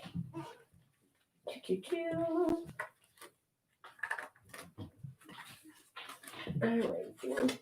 How you doing, Virgo in the second house? I'm gonna give him a good shuffle in a minute. Okay. So, hi, my little Virgo second house babies. So you guys excited? You have full moon in another earth sign. So it's going to be very earthy energy for you folks. I feel like this is going to revolve around your daily routines, your comfort zone especially, but very heavy emphasis on having, I'm hearing a healthy work-life balance. So let's see what we get. All right, Virgo in second house. What can my Virgo in second house little bitty babies be looking forward to? It's this one. I went past it. And this one. Bam. Okay. Ah, I have like cat fur everywhere. You guys are going to die. Oh, nice. You have gibbous moon. You are very close to achieving your goal. I love that. And full moon, surrender to the divine. Yes. Okay, so this tells me this is where you've been, gibbous moon. You've been super duper close, and you know, I mentioned this before, but lunar energy goes from lunar phase to lunar phase. So like full moon energy goes from full moon to the next full moon. So I feel like you're at this gibbous phase right now, and really over the next lunar month, I feel like you don't even really have to do much. I feel like you just kind of have to surrender and let the magic happen. Yes, I'm looking for the magic. But I feel like, yeah, that's just like, that's kind of the vibe here is you have done the hard work. You have put in the effort, especially with all the trees right here too. I'm really thinking of they're like pine trees. So like you've been working at this for a while. You've been tending to this. This has been growing for quite some time. And now I feel like all you really have to do is kind of just stay the course and let things unfold for you. So let's see. I reached for the spirit animal, so I'm going to pull one of these cards. Sorry if you can hear my dogs just got home and they are running around being silly little babies downstairs. Okay, it's this card, but it won't come out. And then I kind of, yeah, I'll pull you guys a second one. I want to pull y'all a second one. Bam, it's this one. Okay. Yeah, seahorse at the bottom, watch and wait, and it's card number 8, manifestation. Okay. I'm going to pee my pants, you guys. Literally, Hawk Spirit. This is like the fourth group this has come out for today. Oh, there's a bird. Fourth group this has come out for today. This is card 32. So that's a 5 in case that's important. This is let spirit be your guide. And then you got stag spirit. So this is take the lead. This is card 58, which reduces to a 13, which is a 4. So we have a 4 and a 5. There is movement forward. I feel like you've been in the lead, and I feel like this is being rewarded. I feel like you've taken all the action you need to take, especially with the feathers on the antlers. I feel like you've taken a lot of divinely guided action. There's been a lot of divinely guided inspiration, and you followed through on it. And as a result, I think all you need to do now is surrender to the magic, because Spirit has been paying attention. Spirit has been guiding you. Spirit has had your back the whole time. And I feel like whatever it is that you've been working toward is about to come into fruition. And again, I feel like this has to do with your work-life balance. This has to do with, I'm really drawn to this card, so I was like, oh my God, just staring at it. I'm trying to see what else is. I feel like, again, you've been working really, really hard, and now it's time to come back into balance, because Virgo is 6th house energy, so it's all about your 9 to 5, like your daily routines, but it's also about healthy habits. And where it's coupled with that Taurus energy, it feels like this could be very much about work. This could be about your home, your work life, like your work home balance. This could also be about if you've been trying to work from home. I don't know why I'm hearing coaching. So if you've been trying to start a coaching business, or you've been thinking about going for your life coaching certification, I feel like that's going to be a really positively aspected thing right now. It's very specific, but I'll give it. There's something else I was going to say. Gosh. If you've been thinking about making lifestyle changes, especially ones that start in the home, so starting a new diet, starting a new exercise regimen, again, not a licensed medical professional. So this is not a substitute for professional advice, but I do just get the feeling like that's going to be very beneficial for you at this time. So let me pull some tarot for you. In fact, I'm going to give it like a really good little shoeful. Bam. I'm glad I shuffle off camera, because I'm like, do the big shuffle off camera, because I'm not a good shuffler. I do it all the time, but I'm still not good at it. I don't know why I wanted to wait to look at your divine timing oracle. I haven't done that for any other group, but I'm going to take it. Okay. Sorry, that was my phone going off, but they can wait. Yes. Love it. Ooh, King of Pentacles at the bottom. This is you, Earth sign energy, Taurus, Virgo, Capricorn. Very secure, masculine energy, taking the lead, going for it. You have been going after what you want, and I feel like it's about to pay off for you. Yeah, this one's okay. So it's wisdom. It's yesterday came, tomorrow will too. It's time to decide what you will do. I feel like you've been in this energy. You've been very take charge. You've kind of like, you've been either that, or you've been really deciding what you want, and that whatever obstacles were in your way are about to be removed, and so you can take action toward what it is you're desiring.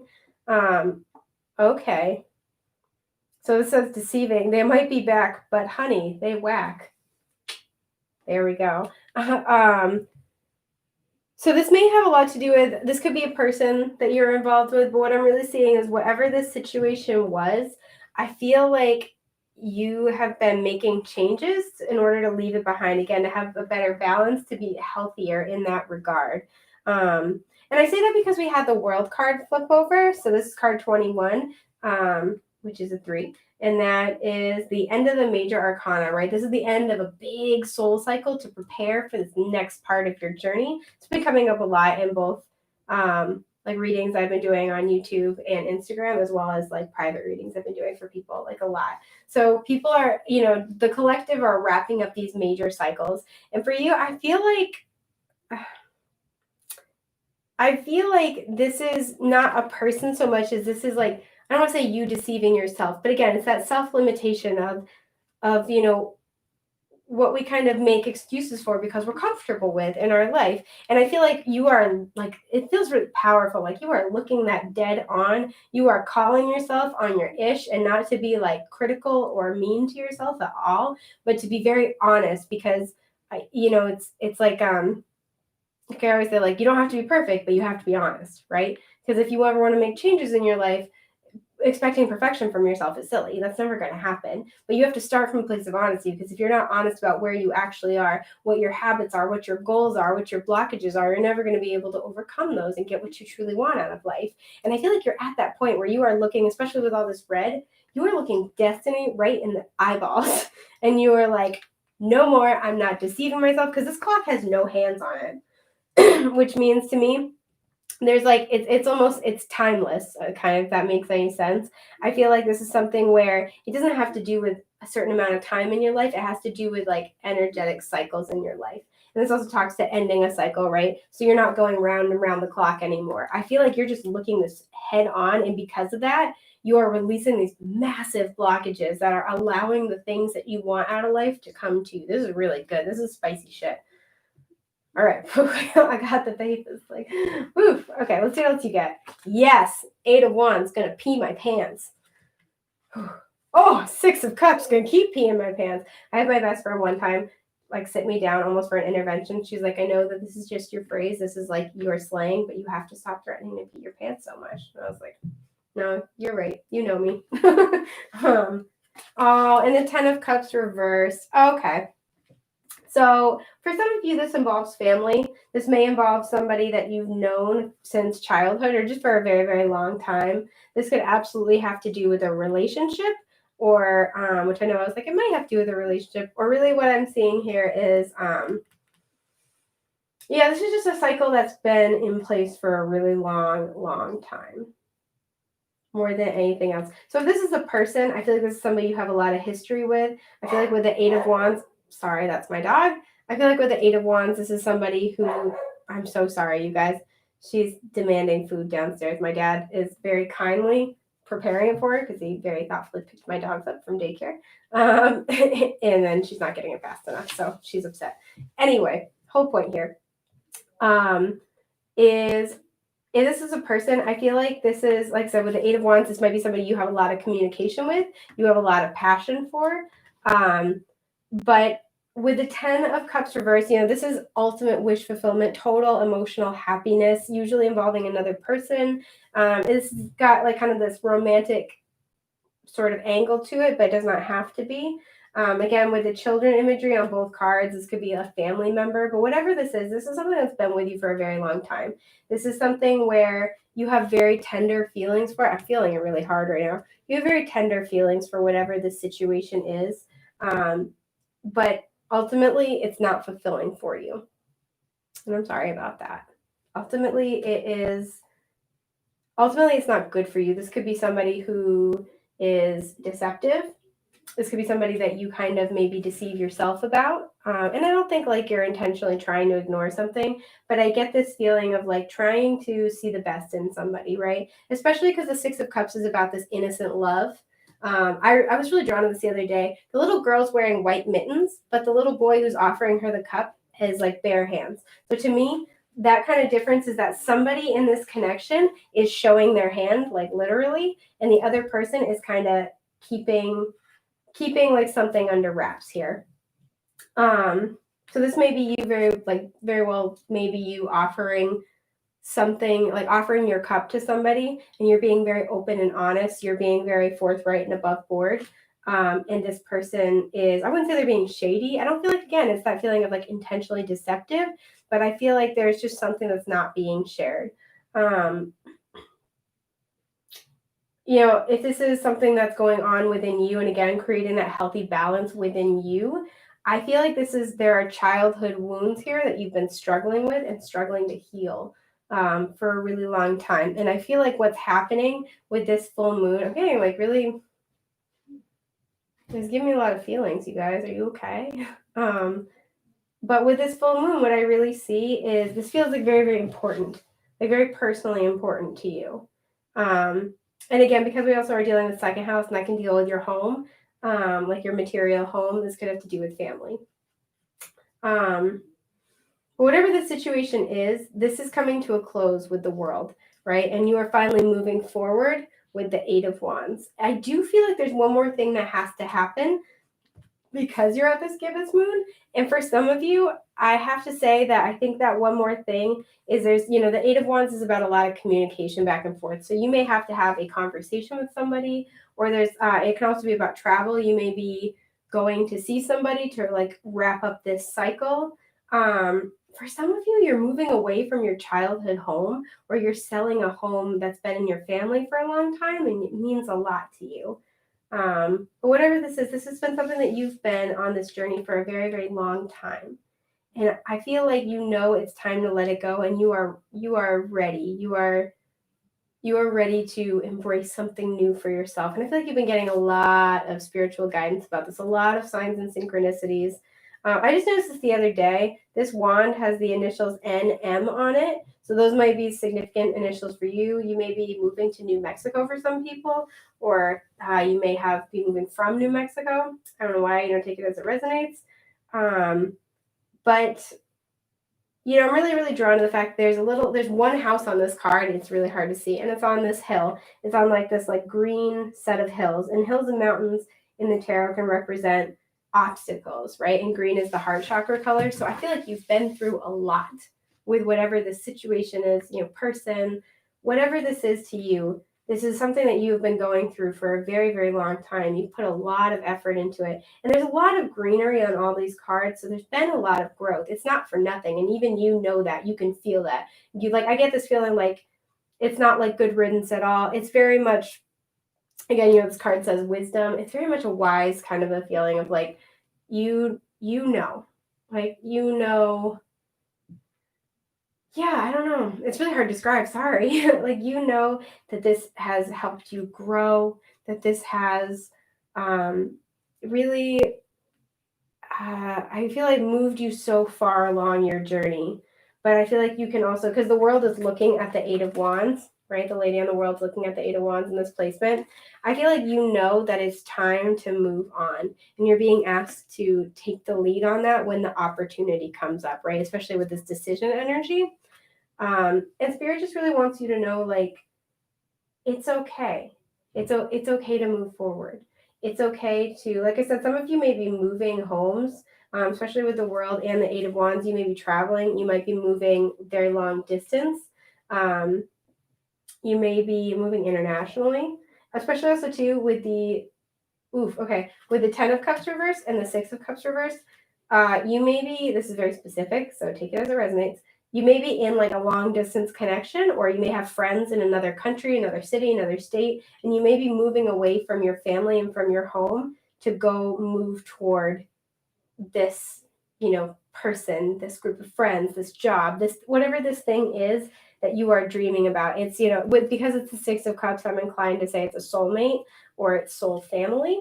This could be somebody you have had a past life with. And with the world looking at the Eight of Wands, like, it's time to go. And I think at this point too, you're, like I said, you're all done telling yourself anything less than that, right? Like, especially if you've been struggling to take action on this, I feel like, I feel like you've done what you needed to do. You followed the guidance you needed to follow. You've been growing, because there's a lot of flowers on the antlers here too. You've been growing. You've been blossoming. You've been doing so much. And now all that's left to do is to surrender, because with the gibbous moon to the full moon, it's about to happen for you, especially unfolding over the next lunar month. It's about to happen for you. And to know that whatever you're leaving behind, it's okay. It's okay to leave that behind, because it's destined. It's time. And especially too, I think it's really interesting. We have the 4 fixed signs of the zodiac on the world card. All of them have gray clouds except for the Scorpio. And we are in Scorpio season.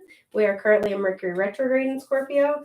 So I feel like this is really just saying, like, it is okay for you to move forward. Yeah, I'm really getting the feeling of like moving is a big vibe here. And like I said, for some of you, you'll be leaving like family, friends you've had for a very, very long time, especially because it says yesterday came, tomorrow will too. So this kind of gives me that feeling of, and there's a lot of sand in the hourglass.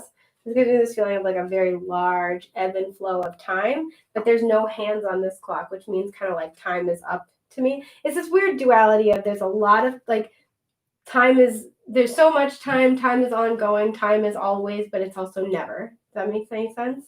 Is that there are some cycles in our lives that are inevitable. I always say this too, like there's some people who you could live for eternity and you would never have enough time with.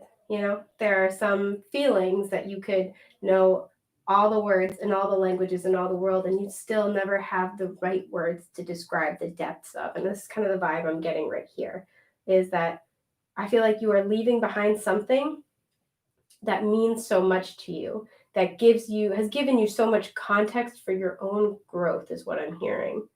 This feels like super duper deep, but it has given you so much, even in those moments where it's taken from you. Like, it's this feeling of like total forgiveness and just this understanding that you have come so far and you are stepping into this new chapter in your life. This feels like an important shift for you guys, and I'm really, really excited for you. And with it being Virgo in your second house, I feel like you are shifting into a more consistent reality, a healthier reality for you. You may be getting more of an opportunity to be of service to others, or if you are generally that kind of a person, you may be experiencing a karmic balance where people are showing up for you and are of service to you. I also feel like it's wherever you're going, whatever changes you're making, it's going to give you a new way of looking at things, a new way of thinking about things, because Virgo is very analytical, very logical, sometimes critical. I love my Virgos. So, this feels really important. Whereas I want to play you one more tarot card. I don't know why, but I do. So I'm going to do it. I'm a stooge for spirit. Oh, okay. I guess I'm going to pull you a couple. Yeah, okay. So you got a couple. You had Judgment reverse, Queen of Wands upright, and the Queen of Pentacles reverse. So that makes a lot of sense, especially where we had the King of Pentacles come up before. I feel like, it's interesting too, because we have mountains on this card and they're blue. So this is a very emotional energy, but it's also a very truthful energy. I feel like there has been a difficult truth, or just like a strenuous realization is the word I'm hearing, that you've had to kind of come into acceptance about. The Queen of Pentacles is somebody who is the master of both her career and her home, but where she's reversed, she's disempowered. So this makes me feel like, again, especially with the 10 of Cups reversed, that this is leaving a home or having instability in your home. For some of you too, I don't know why I'm hearing this now, but you may be going through an empty nest kind of a situation. Like if your children may be leaving home, that may be what's going on here. But really what Spirit's saying with the Queen of Wands upright and the Judgment card reversed is to trust your own judgment, right? To take the lead and to trust the decisions you're making, as well as to trust that Spirit would never call you to do something that wasn't part of your life path. And with the World here, endings can really suck sometimes. They can be painful, but I think this is one of the best kind of endings that you have, because it comes full circle and there's a reason for everything and you're aware of it. Even if you can't always consciously explain it, you feel it and you know it.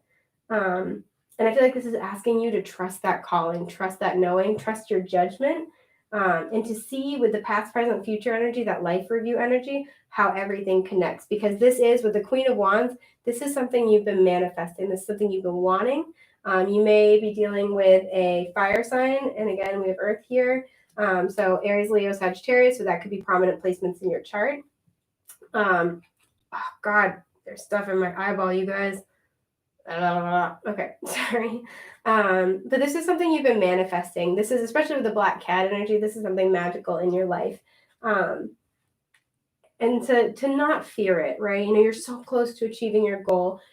And there may be moments where you do have to let go of the past. You do have to let go of something you're very emotionally attached to. And that's never, ever, ever easy. And nobody's trying to make it easy. Nobody's trying to say it's not hard. It is hard.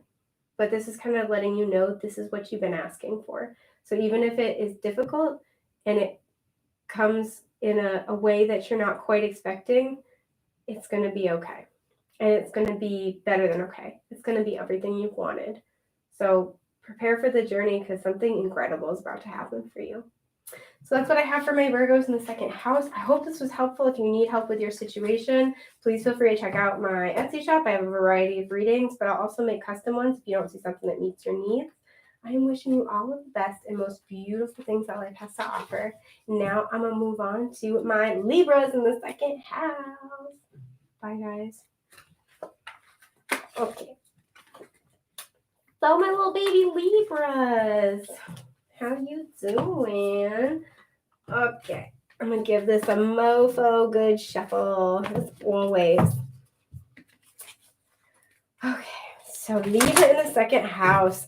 Immediately, this is giving me the vibe of, I'm hearing like advancements in your partnerships, especially people that you share a living situation with.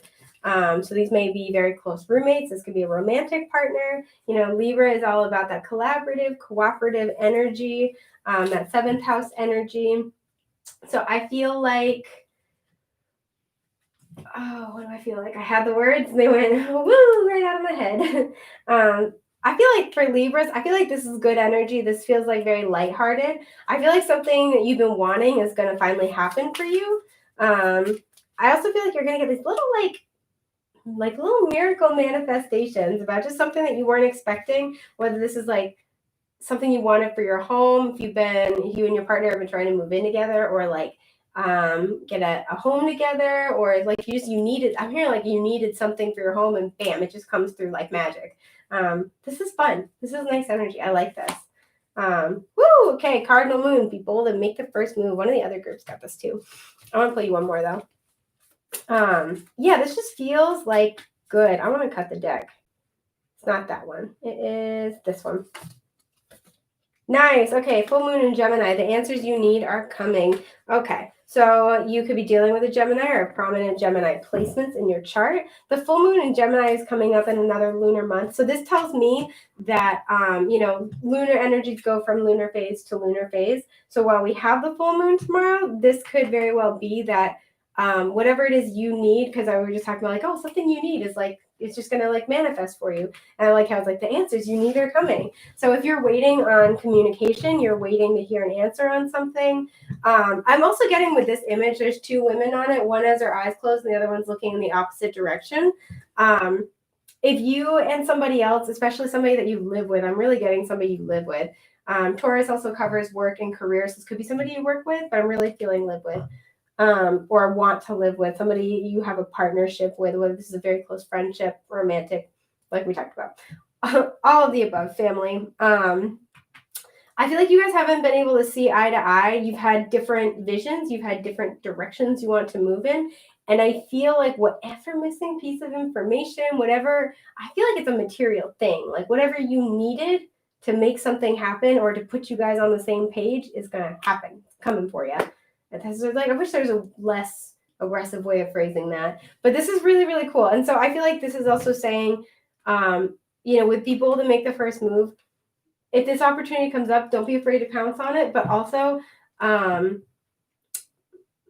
feel like don't be afraid to have important conversations, right? We have another full moon here. So this is kind of releasing things. This is things coming into fruition. Don't be afraid to make the effort to make stuff happen in this situation. So like, especially if you're the person who's kind of had their eyes closed or not really wanted to talk about things or make a move on something, this is saying like, okay, now is the time to take action.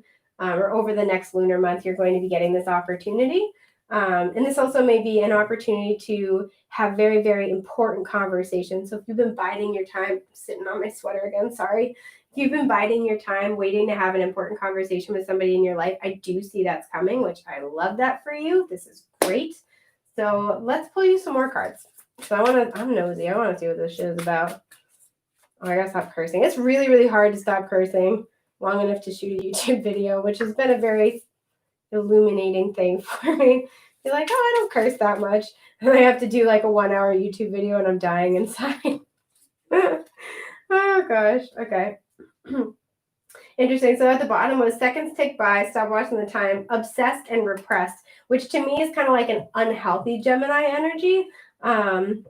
just like very much overthinking. And, both Libra and Gemini are air energies here. So this is very mental energy, which, can be very excellent with communication, can be very, very bright. But again, when it's a little bit less than healthy or more of the shadow attributes, can be obsessive, can be monomaniacal, very tunnel visioned, can be inconsistent in their decision-making process. And I definitely feel like there's communication that's been held back. That's very, very important. So really what I'm getting is I feel like over the next lunar month, you're going to get, if you've got Libra in your second house, you're going to get like some type of offer, opportunity, or material thing that's going to spark this conversation. And don't be afraid to have this talk or make this decision or really communicate with this person to come to some kind of conclusion, compromise, collaboration, whatever it may be in your specific situation. Interesting. Okay. We have the wisdom card comes out again. So there's a lot of repeating themes throughout all these groups. Yesterday came, tomorrow will too. Time to decide what you will do. All right. And then we have the 313 Divine Feminine card that I'm dropping. It says receptive and nurturing. Okay. It's really interesting because we have to be bold and make the first move here. So I feel like if you've been receptive, you've been waiting, this is asking you to make the first move. This is also kind of a combination. So you may be needing to wait and be very, very open and flexible for this opportunity, this offer, and then pounce on it when it comes by. But it's also saying if you've been pushing for something, especially with another person, if you're like this person with your eyes open and you've been like, hey, I want to talk about this. Hey, when can we talk about moving in together? Like, when can we talk about buying a house? Sorry, I'm like, my floor is uneven, so I'm like sliding. Okay, there we go. I feel like this is saying like, okay, to find balance essentially with that twin energy. So whatever your approach has been, to try to switch it up and to try to come into some kind of balance about that, because I feel like giving that space will allow the other person involved in the situation, either to come to you or, you are finally moving toward them. And again, it's coming into energetic balance in order to manifest what you're desiring. So let me pull you an animal spirit card. I'm going to cut the deck a few times. Bam. I'm going to switch it up. We're going to get into it. I don't know why I want to pull that one. So we will, but let's see. Sorry, this video is like a million years long, but we're here. We're vibing. My contact slid out of place. Ooh. Oof. It's not that one. It's this one. Boom. Okay. Oh, that's so cute. It's a little groundhog spirit at the bottom. Time to let go. With a 4, too. So again, something about the home. Yeah, okay. Armadillo spirit popping up. So this is card 3, in case that's important to you. I think I said before, we also have a 313. So this is set healthy boundaries. Again, very big emphasis on communication here. 3s are about communication, expansion, growth, and creativity. And then we also have Sandpiper, spiritly playful. I love it. So this is card 51. So that's a 6. That may be important. That could be birthdays, anniversaries, life path numbers, etc. But really what I'm seeing here is this is, again, those two energies of both, putting it out there to the universe, to this other person, what it is that you want, and not settling for less, while also maintaining a playful approach. Or, if you've been very focused on it, you've been very, again, monomaniacal about it, tunnel visioned about it, backing off and letting the other person come to you, being playful. And just like, this really strikes me as like finding a balance, which makes sense with that Libra energy, because like, hey, Libra, all about the scales of justice, the balance that we have in life. So whatever, just taking time to, really think about with this card, with the wisdom card yesterday came, tomorrow will too. It's time to decide what you'll do. This is really kind of saying like, okay, honestly assessing the situation and saying, okay, where can I be a little bit more receptive, a little more, a little more yin, where should I be a little more yang? You know what I mean? I flipped the directions on that, but it's okay. So let me pull, okay. I'm going to actually give these a nice shuffle. I'm going to touch them on a little selenite. Woo. Give them a little dust off. A little what's happening. Don't know what that means. We're going to do it. Yeah, we've had a lot of like similar energies. This is a really, really big collective energy. Super like powerful, full moon energy. I love it. Okay. And which way you want to go? It's this way. Okay. I honor that.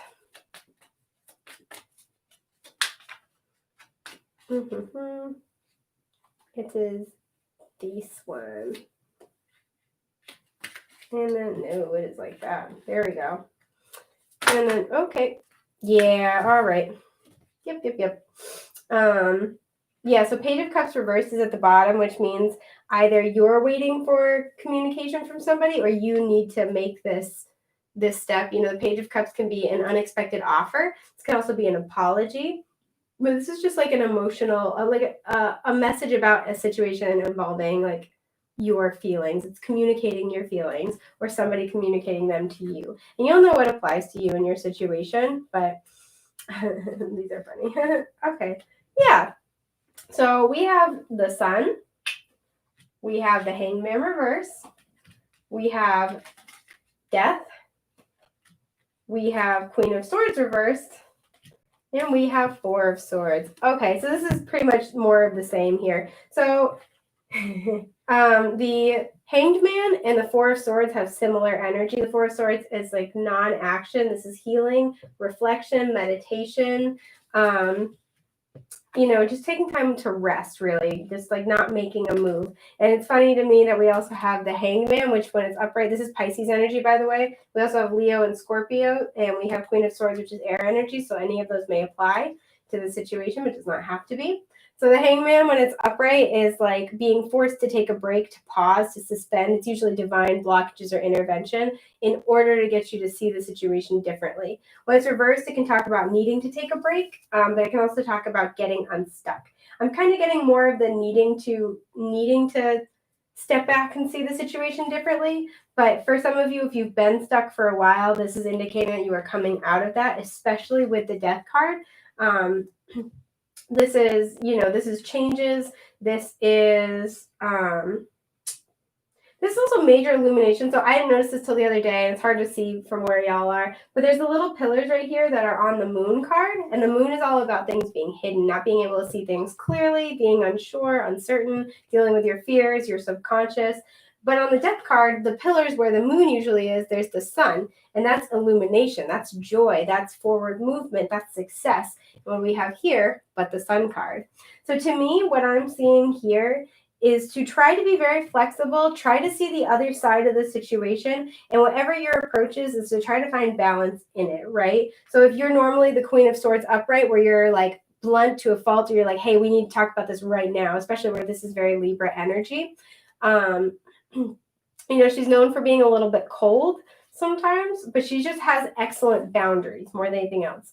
This is asking you to, you know, if you're usually the one to be doing this, maybe to soften your energy, or if you're always the one to communicate first, to wait and to let the other person come to you. This is just very balancing energy, because we have a lot of like oppositional things. We have, you know, receptive and nurturing. We have make the first move. You know, we have the twins in Gemini here. We have like be playful but set healthy boundaries. You know, we have like, you know, like stationary, I don't want to say stagnant energy, but we have non-action, and then we have massive changes. So I feel like there's a lot happening energetically. I feel like this group is like a little bit ungrounded.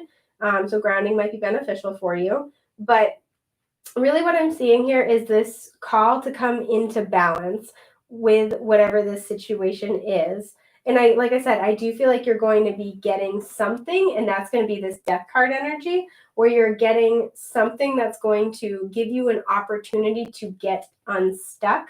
But being in this very balanced mental and emotional place with this other person or with this situation is going to be the thing that allows you to take full advantage of it and to reap the best rewards from it. So I really see that opportunity and that communication coming in for you over the next lunar month.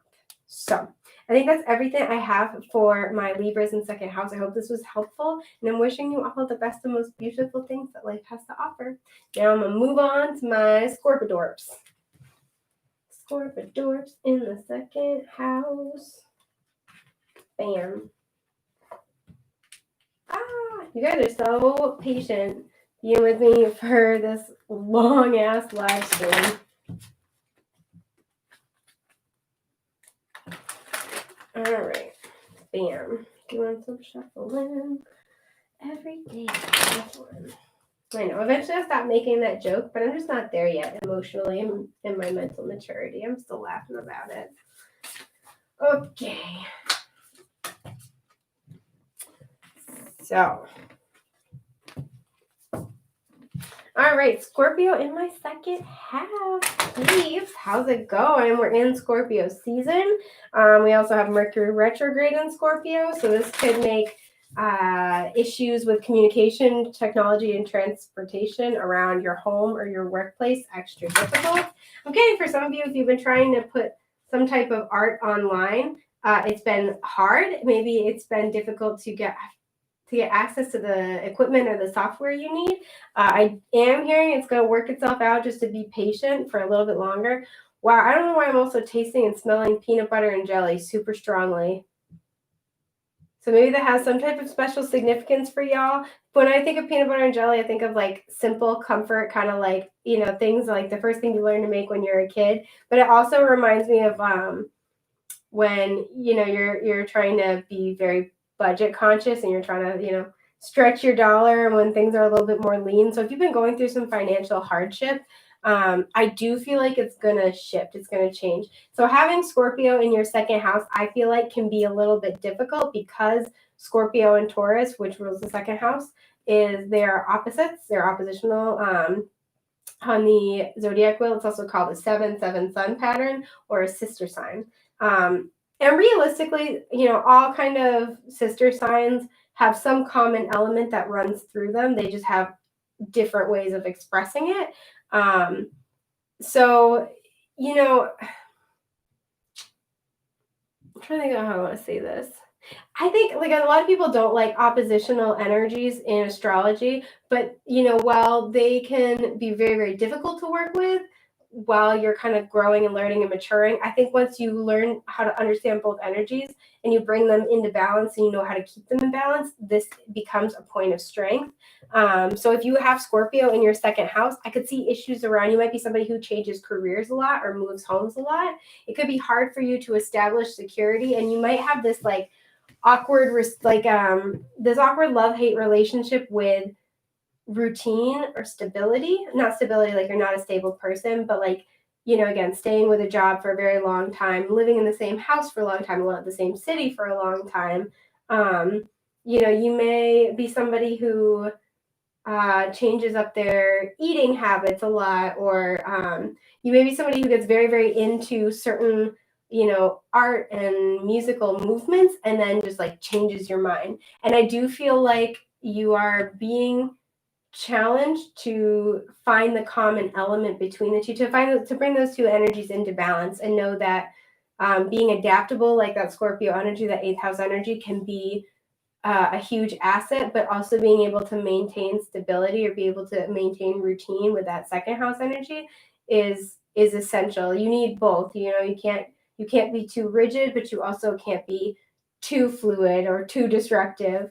So I kind of get that vibe of like, you're trying to, right now you're being called to, perhaps again, you're having trouble getting like the materials you need. And I think this is asking you to really think about, is this what you want? Or if you are working on it and you're not seeing progress and you're thinking about changing it or giving up, I feel like this is asking you to hang in there. It's really testing your commitment in order to, again, establish that better balance. So that was all channeled. That's cool. So let's pull you a Moonology card and see what the hell is going on, baby. Nice. Love it. Okay. Love it. And we have Surrender to the Divine Full Moon at the bottom. You have your hard work is paying off. New moon in Capricorn.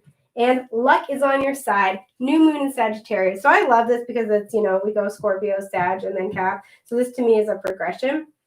And that's, both the new moon in Sag and then the new moon in Cap are coming up over the next few months. So to me, this is really saying that as this lunar energy unfolds, you're going to be getting a breakthrough that's going to help allow you, your hard work is going to pay off. It's going to stabilize. And ultimately, you do have luck on your side. smelling that PB&J so strong. So like, I'm coming over to your house. It smells delicious. But like, excuse me.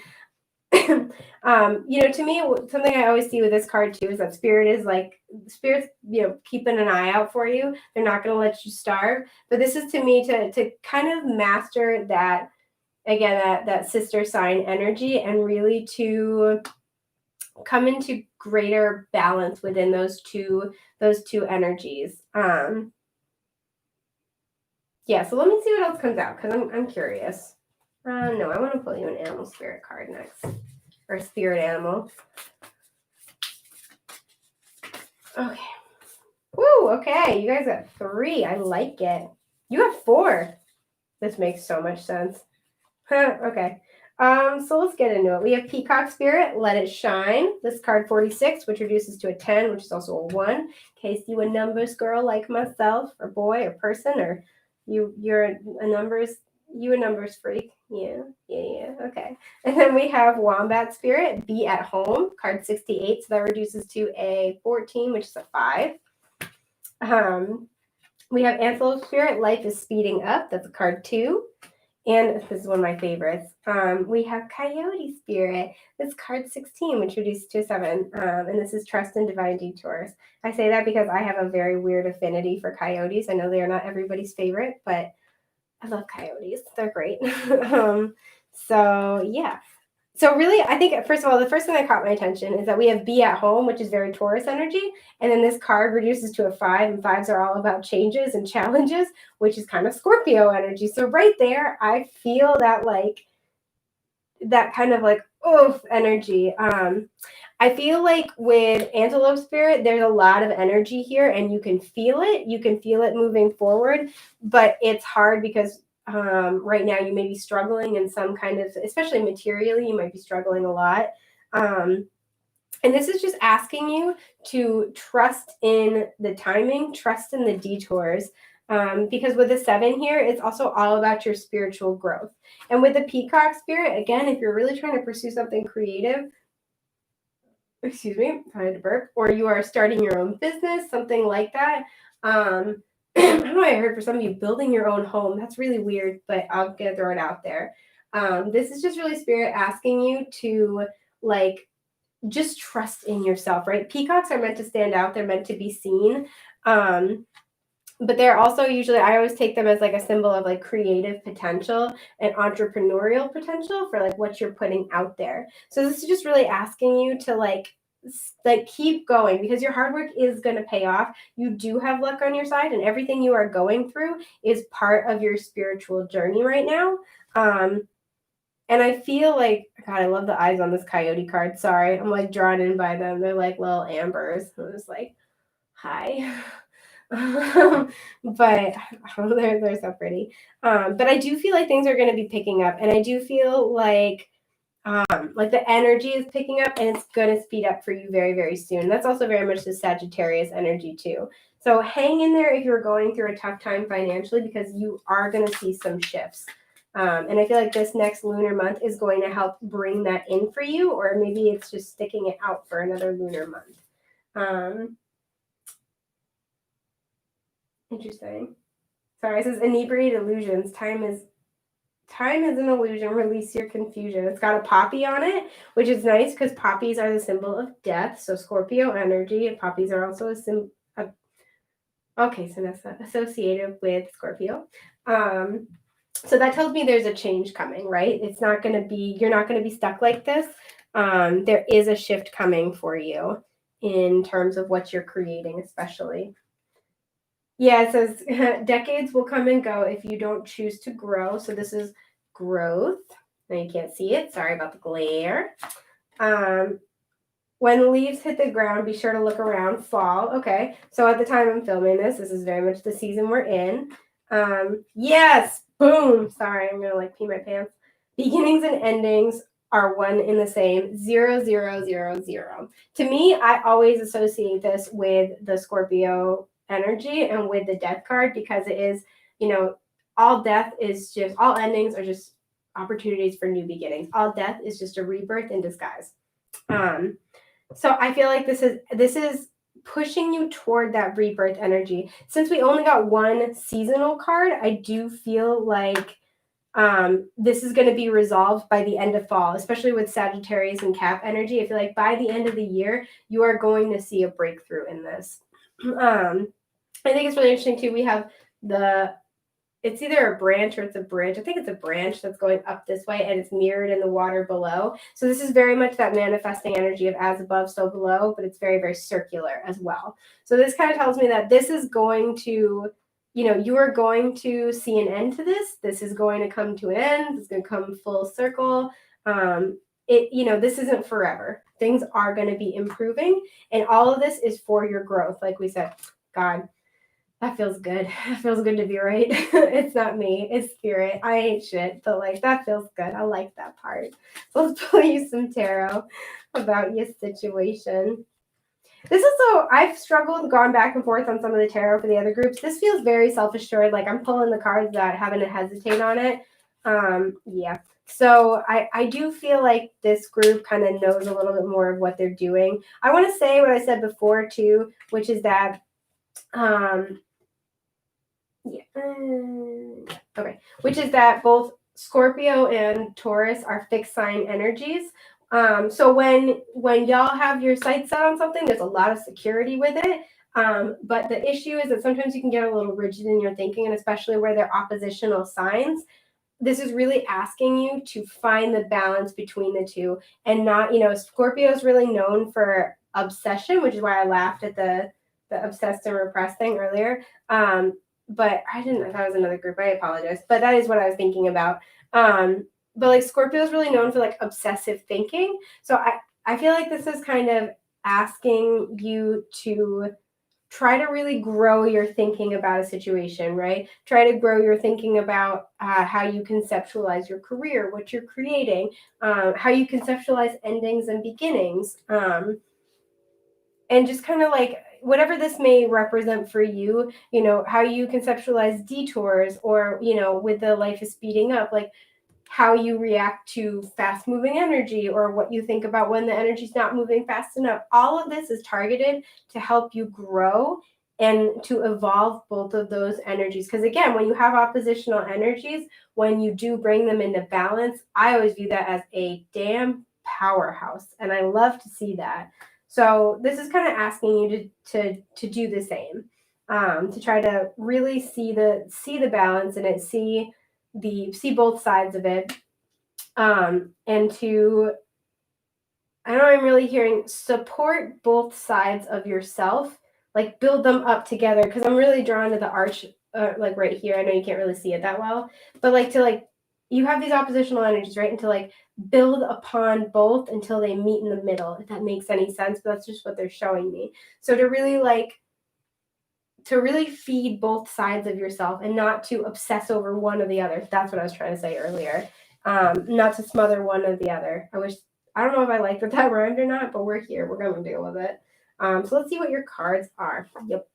Woo! Okay.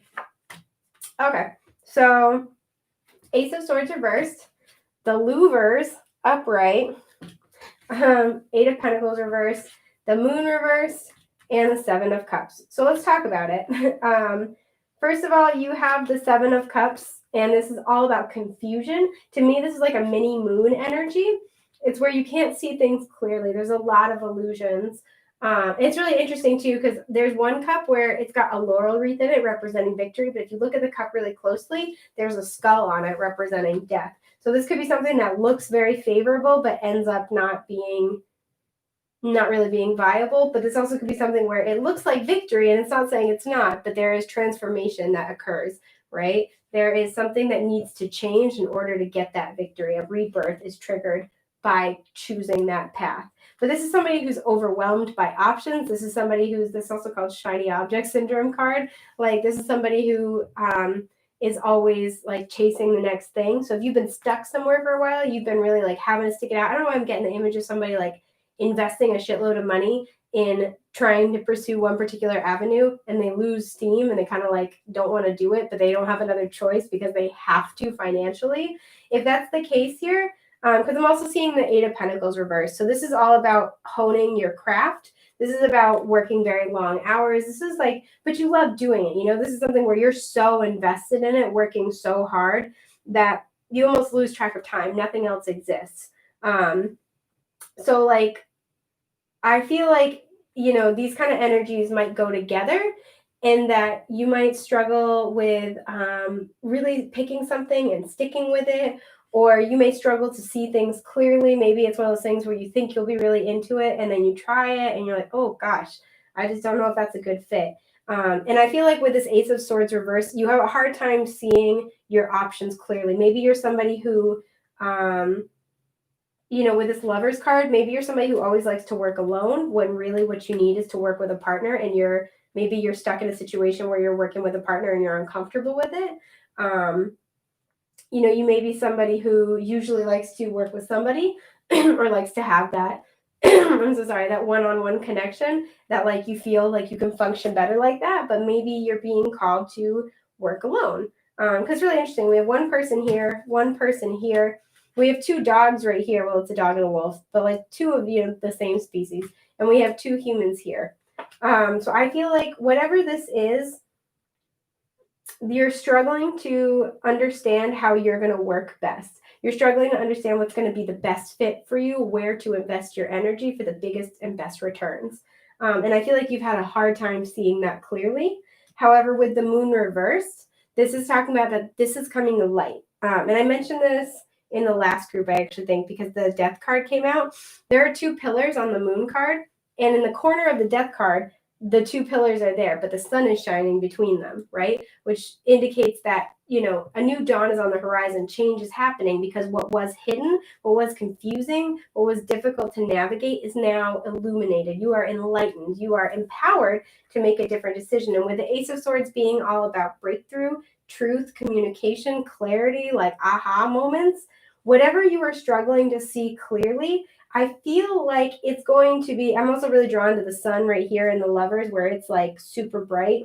Whatever it was, it's going to be so freaking clear to you that it's going to be impossible to miss. And this is going to be the thing that allows you to move forward confidently.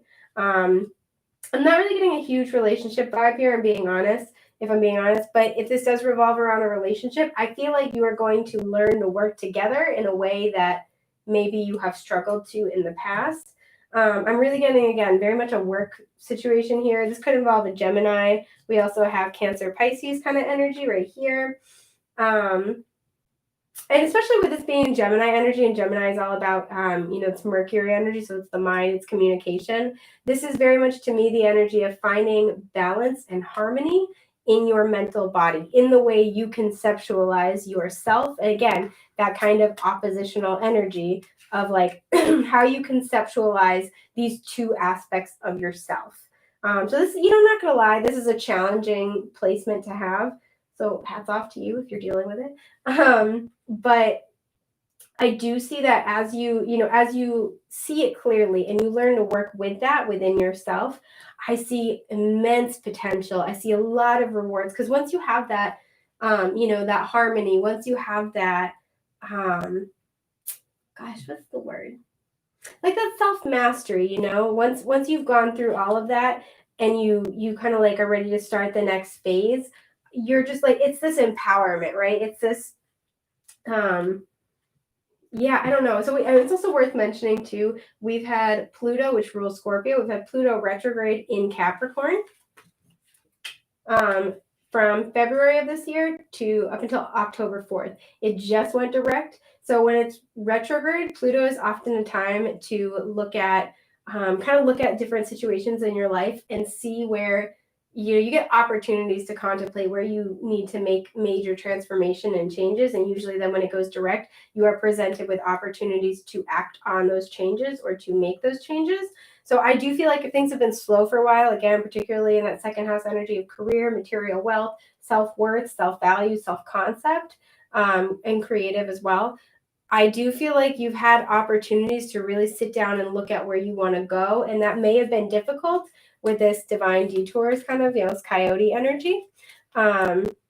I do feel like that has been difficult. And there's also this, I'm going to be honest, this coyote's got like a shitload of feathers on him. So this tells me, but he's not looking at any of them. So I feel like this tells me that you've been getting divine messages and maybe either ignoring them or not processing them fully. And I feel like all of those downloads, all of those messages are just like going to hit you like a ton of bricks. And whatever has been felt cloudy or hidden from you, it's just going to become so clear, and it's going to enable you, give you the opportunity to really make those changes. And everyone has free will, so it's up to you if you want to, but it's going to really give you the opportunity. You have a lot of luck on your side, you have a lot of spiritual support on your side, and this is, to me, I know I didn't put these in the same order, but I'm seeing this one as your final card. The Lovers is your final energy. So wherever you have felt blocked, wherever you feel like you've been working hard but you're not seeing a lot of results, or you're still confused about where to go, wherever you're just really struggling, I see that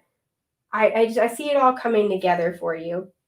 And it's to help promote your growth. And especially, I'm really drawn into the word decades right here too. I feel like this is something that's been going on for a very long time, or this is setting you up because we are, the beginning of a new decade. This is something that's setting you up for a different kind of experience over the next decade. So that's everything I have for my Scorpios in the second house. I hope this was helpful to you. I am wishing you all of the best and most beautiful things that life has to offer. So take care, Scorpio in the second house. Now I'm gonna move on to my little Sagittarius. Sagittarius. I could have done that better, but we're here. We're going to deal with it. So, I almost dropped everything. It was almost so bad. All right, there we go. Okay.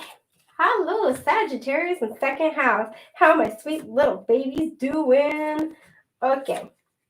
I wanted to look at this card and be bold and make the first move. So Sagittarius in the second house is very much an energy of, the first thing I'm hearing right now is traveling for work.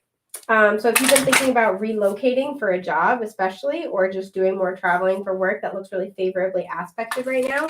If you have been thinking about applying for, I'm hearing a job overseas, whatever that means for you, that is also very favorably aspected. If you've been thinking about starting a spiritual business, yes. If you've been thinking about making changes to your home for better energy, like changing around your furniture kind of a deal, go for it, or saging your home. There's something about, Sagittarius energy is ninth house energy. So this is like spiritual expansion, travel, optimism. This is growth, spiritual learning, higher learning. So if you've been thinking about doing that within your home, like spiritually cleansing your home, I'm hearing that's a really, really good idea, especially on the full moon tomorrow. But really what I'm hearing for this group is traveling for work, or some type of spiritual business, or like some kind of spiritual learning, whether you're teaching it or you yourself are learning, or you're learning something to incorporate into your spiritual business. That feels really favorably aspected. But in general, so I think when Earth and Fire are like, at their best, this is a really nice combination, especially where you have a fixed energy and a mutable energy. I like that. I like that combination. This is kind of that roots and wings sort of a feeling. So let's see what you guys are going to have to talk about with this full moon. This one. Oh, yeah, that shit is hot. Okay, sorry. I get really excited. I get so excited for you guys. You have no idea. Okay, so you got 3 different cards. Alrighty. You got full moon eclipse. Conclusions are within reach. Congratulations. You have fixed moon, hold your vision, and we have a fixed moon tomorrow, or it's a full moon in a fixed sign. And then we have full moon in Libra, win-win outcome is forecast. So you may be dealing with a Libra or have important Libra placements. Does not have to be, though. This could have to do with 7th house energy, so partnerships, friendships, collaborations. Really what I'm seeing here is that this is saying, like, I've said this a million times already, but lunar energy goes from month to month. So what we're talking about here is going to unfold from this full moon to the next. And really what I'm seeing is you're so close. Like, don't give up on your vision. keep holding your vision, because whatever you're doing is working. That's kind of the vibe I'm getting. I feel like, again, you had this balanced energy between this earth and fire, you know, this fixed earth, because we have fixed moon right here, and this mutable fire energy. So you've been very grounded in what you want, but very flexible in how it comes to you. And that's just perfect. That's, if I could bottle it up and sell it, I would. I'd buy it off you. But, you know, this just kind of is telling me that we have 2 full moons depicted here too. So like, your manifestation's coming into fruition, because whatever you are doing for whatever your manifesty secret sauce is, it's working, and I am impressed.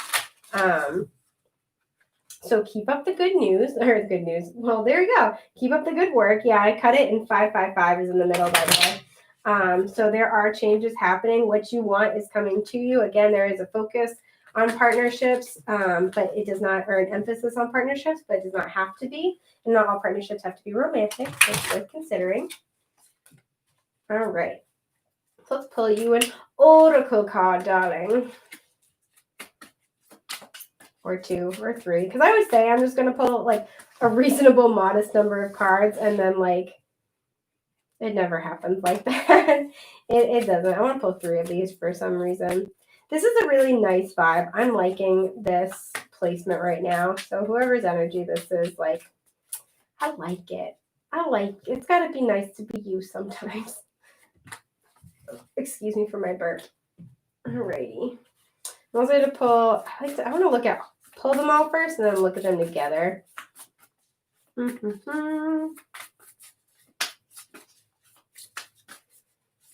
Oh, okay. Oh, it's so cute. Yes. Okay. I'll get into it in a minute. I'll get into it in just a sec. All right, I'm going to give you a good shuffle.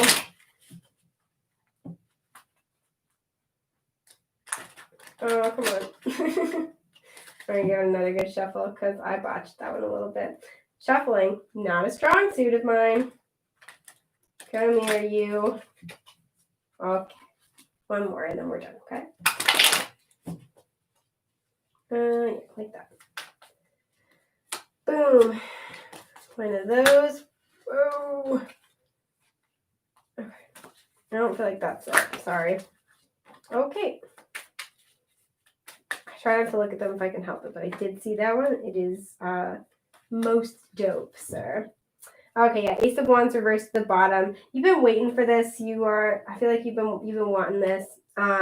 So let's see. First of all, your animal spirit oracles are the Nightingale spirit, card 41, which reduces to a 5. This is love is all around.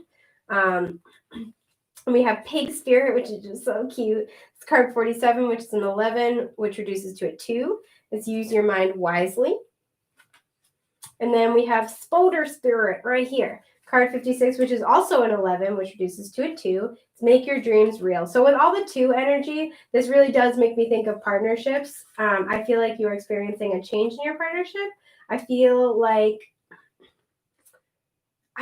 for a lot of people in this group, you're trying to bring a certain partner to you or manifest a certain type of commitment. I feel like with this Pig spirit, use your mind wisely. I get the sense this is what you have done, right? And I feel like you've been using your mind to visualize a lot with make your dreams real. You've been visualizing a lot and you've been drawing this toward you. I feel like you have you've kept good control over your thoughts, and you really made them work for you instead of you kind of being at the mercy of your thoughts. I feel like whatever you're doing manifestically, I wanted to say that. I like that better. That's like I accidentally said the word connectionship in a previous stream, and I'm going to keep it. I like it. But whatever you've been doing manifestically, keep doing it, especially where spiders are like the epitome of divine feminine manifestation energy. The thing that I like about them as a manifestation symbol is that once they weave the web, right, they take so long to weave it. Once they weave it, they ain't got to do shit because, like, things just naturally come toward them and are drawn in and get stuck to their little sticky web. So I guess the lesson here is make your home a very sticky place and no one will ever leave you. Yeah, I know. But whatever it is, I feel like manifestically, I feel like you know when to hit the gas and the brakes. This is a good energy. I really like this. Good balance. So your divine time oracle, it could be seconds if you count all your blessings, gratitude. The years will pass and you will last, stamina. And when the days are long and the nights are hot. What? Yeah, it does say hot. Okay, sorry. When the writing on this is really hard. When the days are long and the nights are hot, that's when you'll know it's time to start. Summer solstice. So this could be something that you've been working on since summer solstice. I was talking about this because this card came out before. But I like that the hands on the clock point to 11 and 1. This suggests that November 1st is going to be really, really significant. We also have a 6 and a 4 right here. So yeah, this could very well have been something that you've been working on since summer solstice time, so like June or around that time. And I feel like you've had to be very, very patient. You have had to especially with the spider spirit, I feel like you have had to, and the nightingale where it's love is all around, I feel like you have had to manifest and work hard with the energy of love and just do so with the inherent knowledge that you're not going to see results for a little bit. And I think because of that, because you believed in it, because you've been working really hard on it, people have to stop texting me. I'm sorry. Thought I turned my phone off. I can still hear it. But because, not that I don't want to hear from them, but I'm busy right now. Busy with you guys. But because you've been working on it and you've had the faith in it and you've just, again, whatever you're doing, like DM me. I want to know how you did this. But you're just making something beautiful, right? And you're making something by staying in this loving energy and really like controlling your thoughts and thinking positively, thinking with unwavering belief in yourself and the universe is what I'm hearing. Like you are drawing this in towards you. I love this. This is great energy. I want to drink it in a smoothie. I want it. So let's see what your tarot cards are. I did see this one. You have Temperance, which represents Sagittarius, so I'm loving that. Oh, you have the Six of Cups. Guys, I'm going to pee my pants. And the Page of Pentacles. Guys, this is amazing. I love this for you. Okay, so right off the bat, Temperance is about magic, manifestation, alchemy. It's also about healing. It's about patience and divine timing. So you have had to wait, and I definitely see that. But this is paying off. This is also, there's 2 cups on here. So this is a soulmate energy or a twin flame if you resonate with that label. And this is also echoed by the 6 of Cups, which is a soulmate or past life relationship energy. But this can also just be anything that's been with you since childhood. It's just anything that you have that kind of like altruistic, beautiful love for. You know, the way that you love things when you're a child before ish hits the fan and you kind of get a little closed up, as all of us are prone to become over time. And I see that also too with this Page of Pentacles card. So you have children represented here twice. So this may very well be, especially because the spider is symbolic of that divine feminine and that maternal energy. If you have been waiting to conceive a child and you're feeling like now is the right time, that looks positively aspected. If you've been looking to travel, because we have, the second house is talking all about it's talking all about your home, your material things, and your career and finances. So if you've been looking to travel for work, I see that's really positively aspected. I feel like you're going to go somewhere with the 2 images of children. You're going to go somewhere that this is a really specific message, either that you've been wanting to go to since you were a child or the kind of place where you wouldn't mind raising children. I don't know what that means for you, but that's what I see. I feel like you've also been doing, whether you're aware of it or not, you've been maybe doing a little bit of inner child healing is a potential here. But if you've been trying to manifest, just because we have this Libra energy, if you've been trying to manifest an important person in your life, I see you manifesting a soulmate, a twin flame, a high-level soulmate, just somebody you could have a family with, somebody, with this energy, somebody you have an instant connection with, somebody who just makes you Yeah, who just makes you feel loved. And I really like there are actually, I didn't notice this until now, there are 2 Victrolas and there's stuff coming out of it. So I feel like you'll have a lot of good conversations. You'll really love to hear from each other. And it will be very reciprocal also too with the 2 cups here and the cups being exchanged here. And I mentioned this before, but the little boy on this cup has, he's just gripping the cup with his hand. The little girl has mittens on. So this to me, because he's making the offer, is that whatever's being offered to you, this person is making an offer with an open hand, right? This person's not hiding anything from you. Not saying the little girl is hiding stuff, but this always makes me think of, he's making the offer. Excuse me, his hand is open. And that's echoed with his Page of Pentacles, right? This is somebody who, Page of Pentacles is also a spiritual seeker, and we have that Sagittarian energy. So if you've been thinking about going on a journey, whether metaphorical or literal, I see that being really positively supported at this time. So whatever it is that you've been wanting, I feel like you've been wanting this at the soul. I feel like you had to do some healing first. But whatever this is, you are now getting the go-ahead to go do this. This opportunity is coming up for you. If you've been waiting for the time to take action, anytime over the next lunar month, I feel like is going to be a good time to start that process or put that into not fruition. What's the word, you guys? Practice. Put it into practice. There we go. Should really use my mind wisely.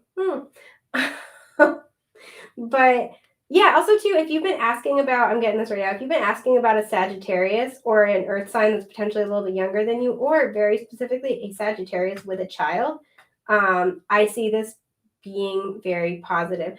And for some of you, I feel like for some of you, if you have been looking to heal a sibling relationship, I see that this is going to be a good time to reach out. Potentially this person might reach out to you, but this is going to be a good time to reach out and to communicate with them, especially if this is something that you're doing from a place of love.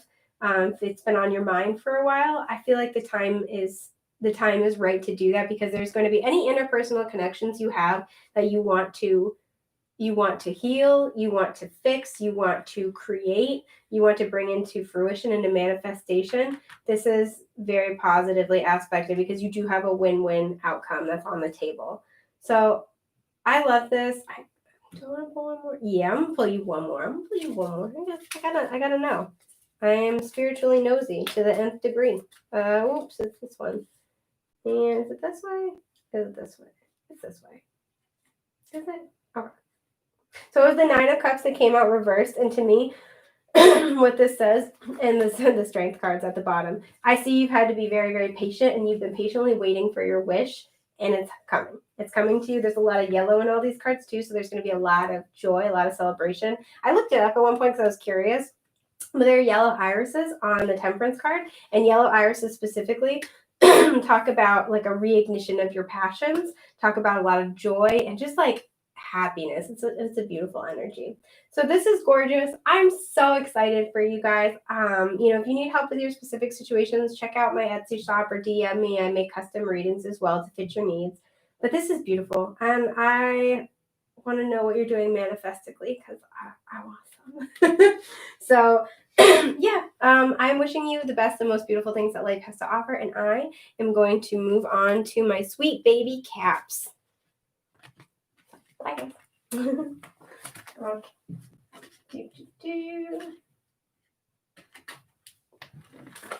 All right, the Capricorn in the second house. How are you guys doing? Love that we have Earth in Earth. That's going to be nice. So, let me see. So Capricorn in second house, while I shuffle for a minute.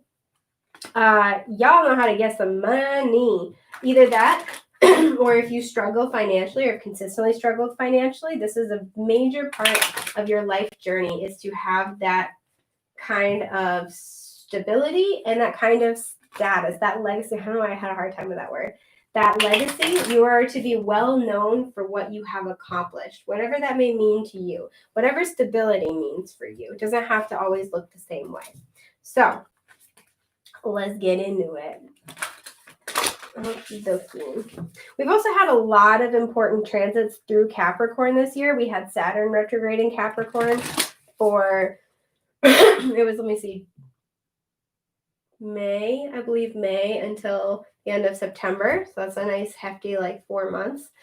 We had Pluto retrograde in Capricorn from February to October. So that was like a little over 7 months.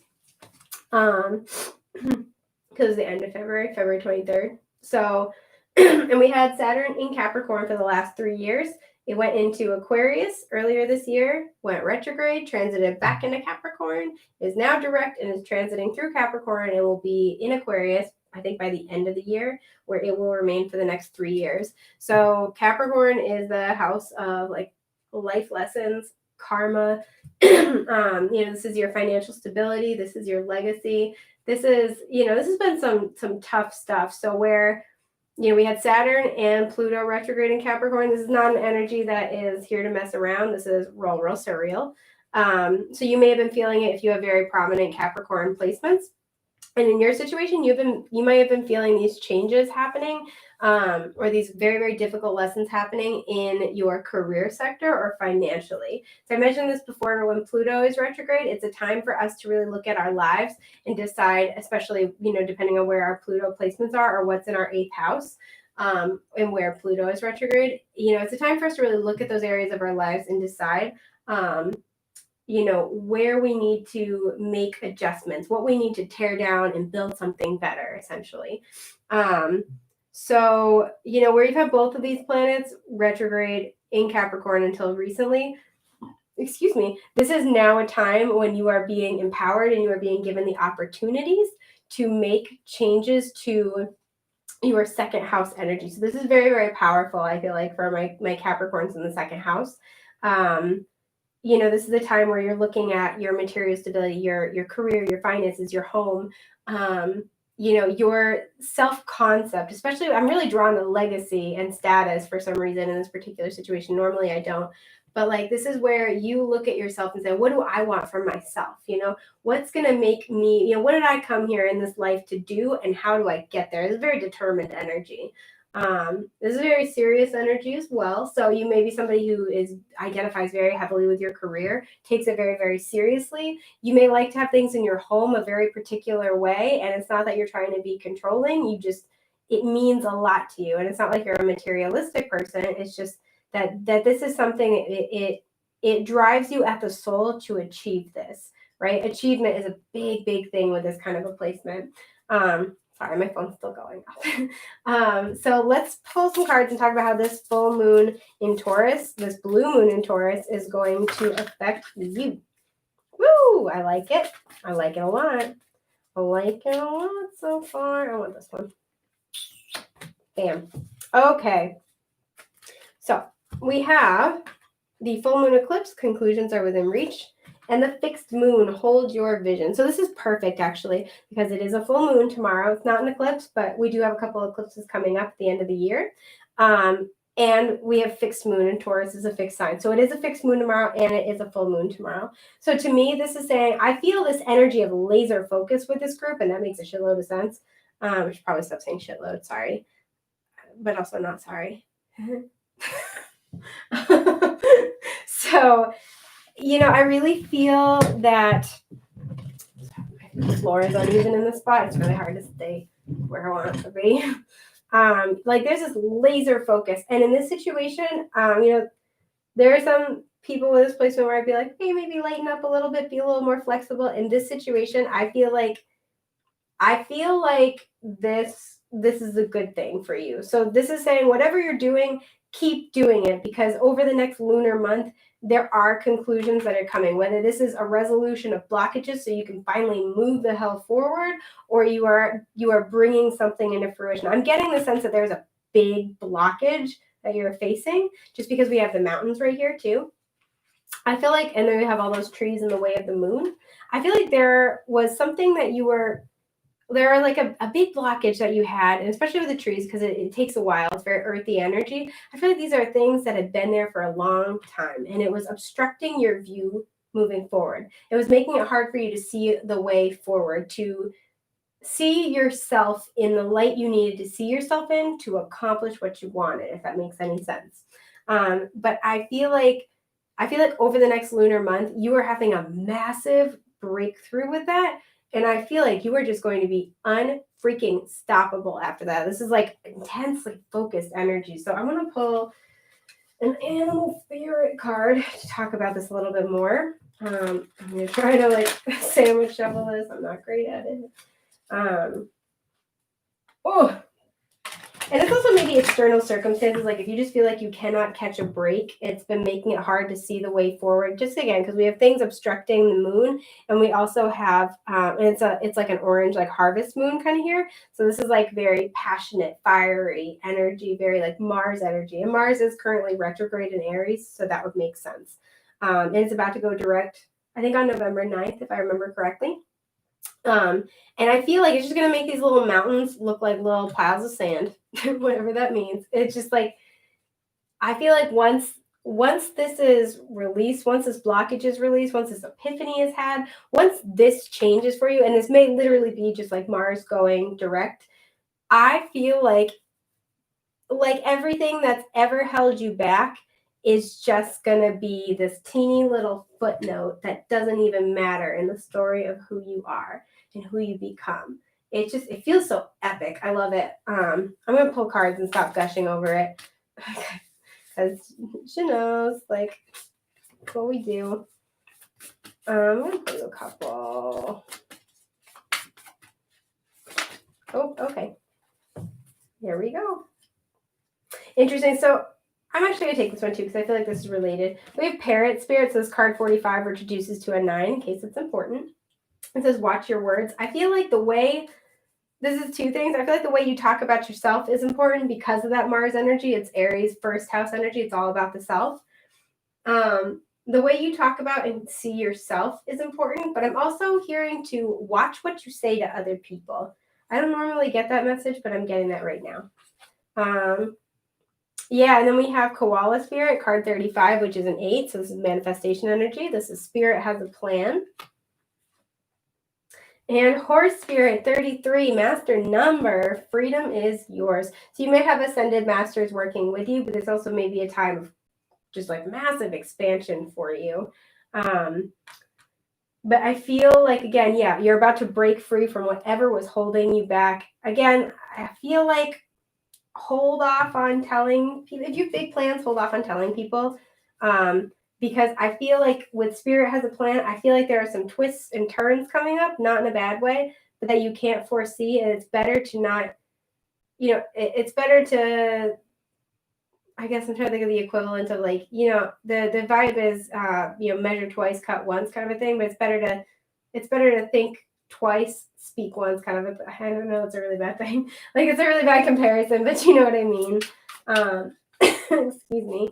So let's pull you a divine time oracle. Whoa, okay. Alrighty. Yep. That makes sense. Okay. Do I want to pull one more? No, they're saying no, so I'm going to leave it be.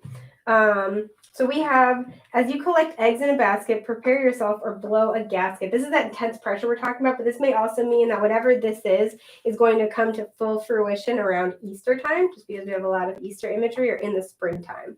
And then we have, what are you waiting for? Open the door opportunity. Now, the hands on this clock point technically to 11 and 12, but it's almost that they're both on 12. So to me, what this says, and especially with this pressure kind of energy of like, don't blow a damn gasket, is that there is an opportunity that's coming.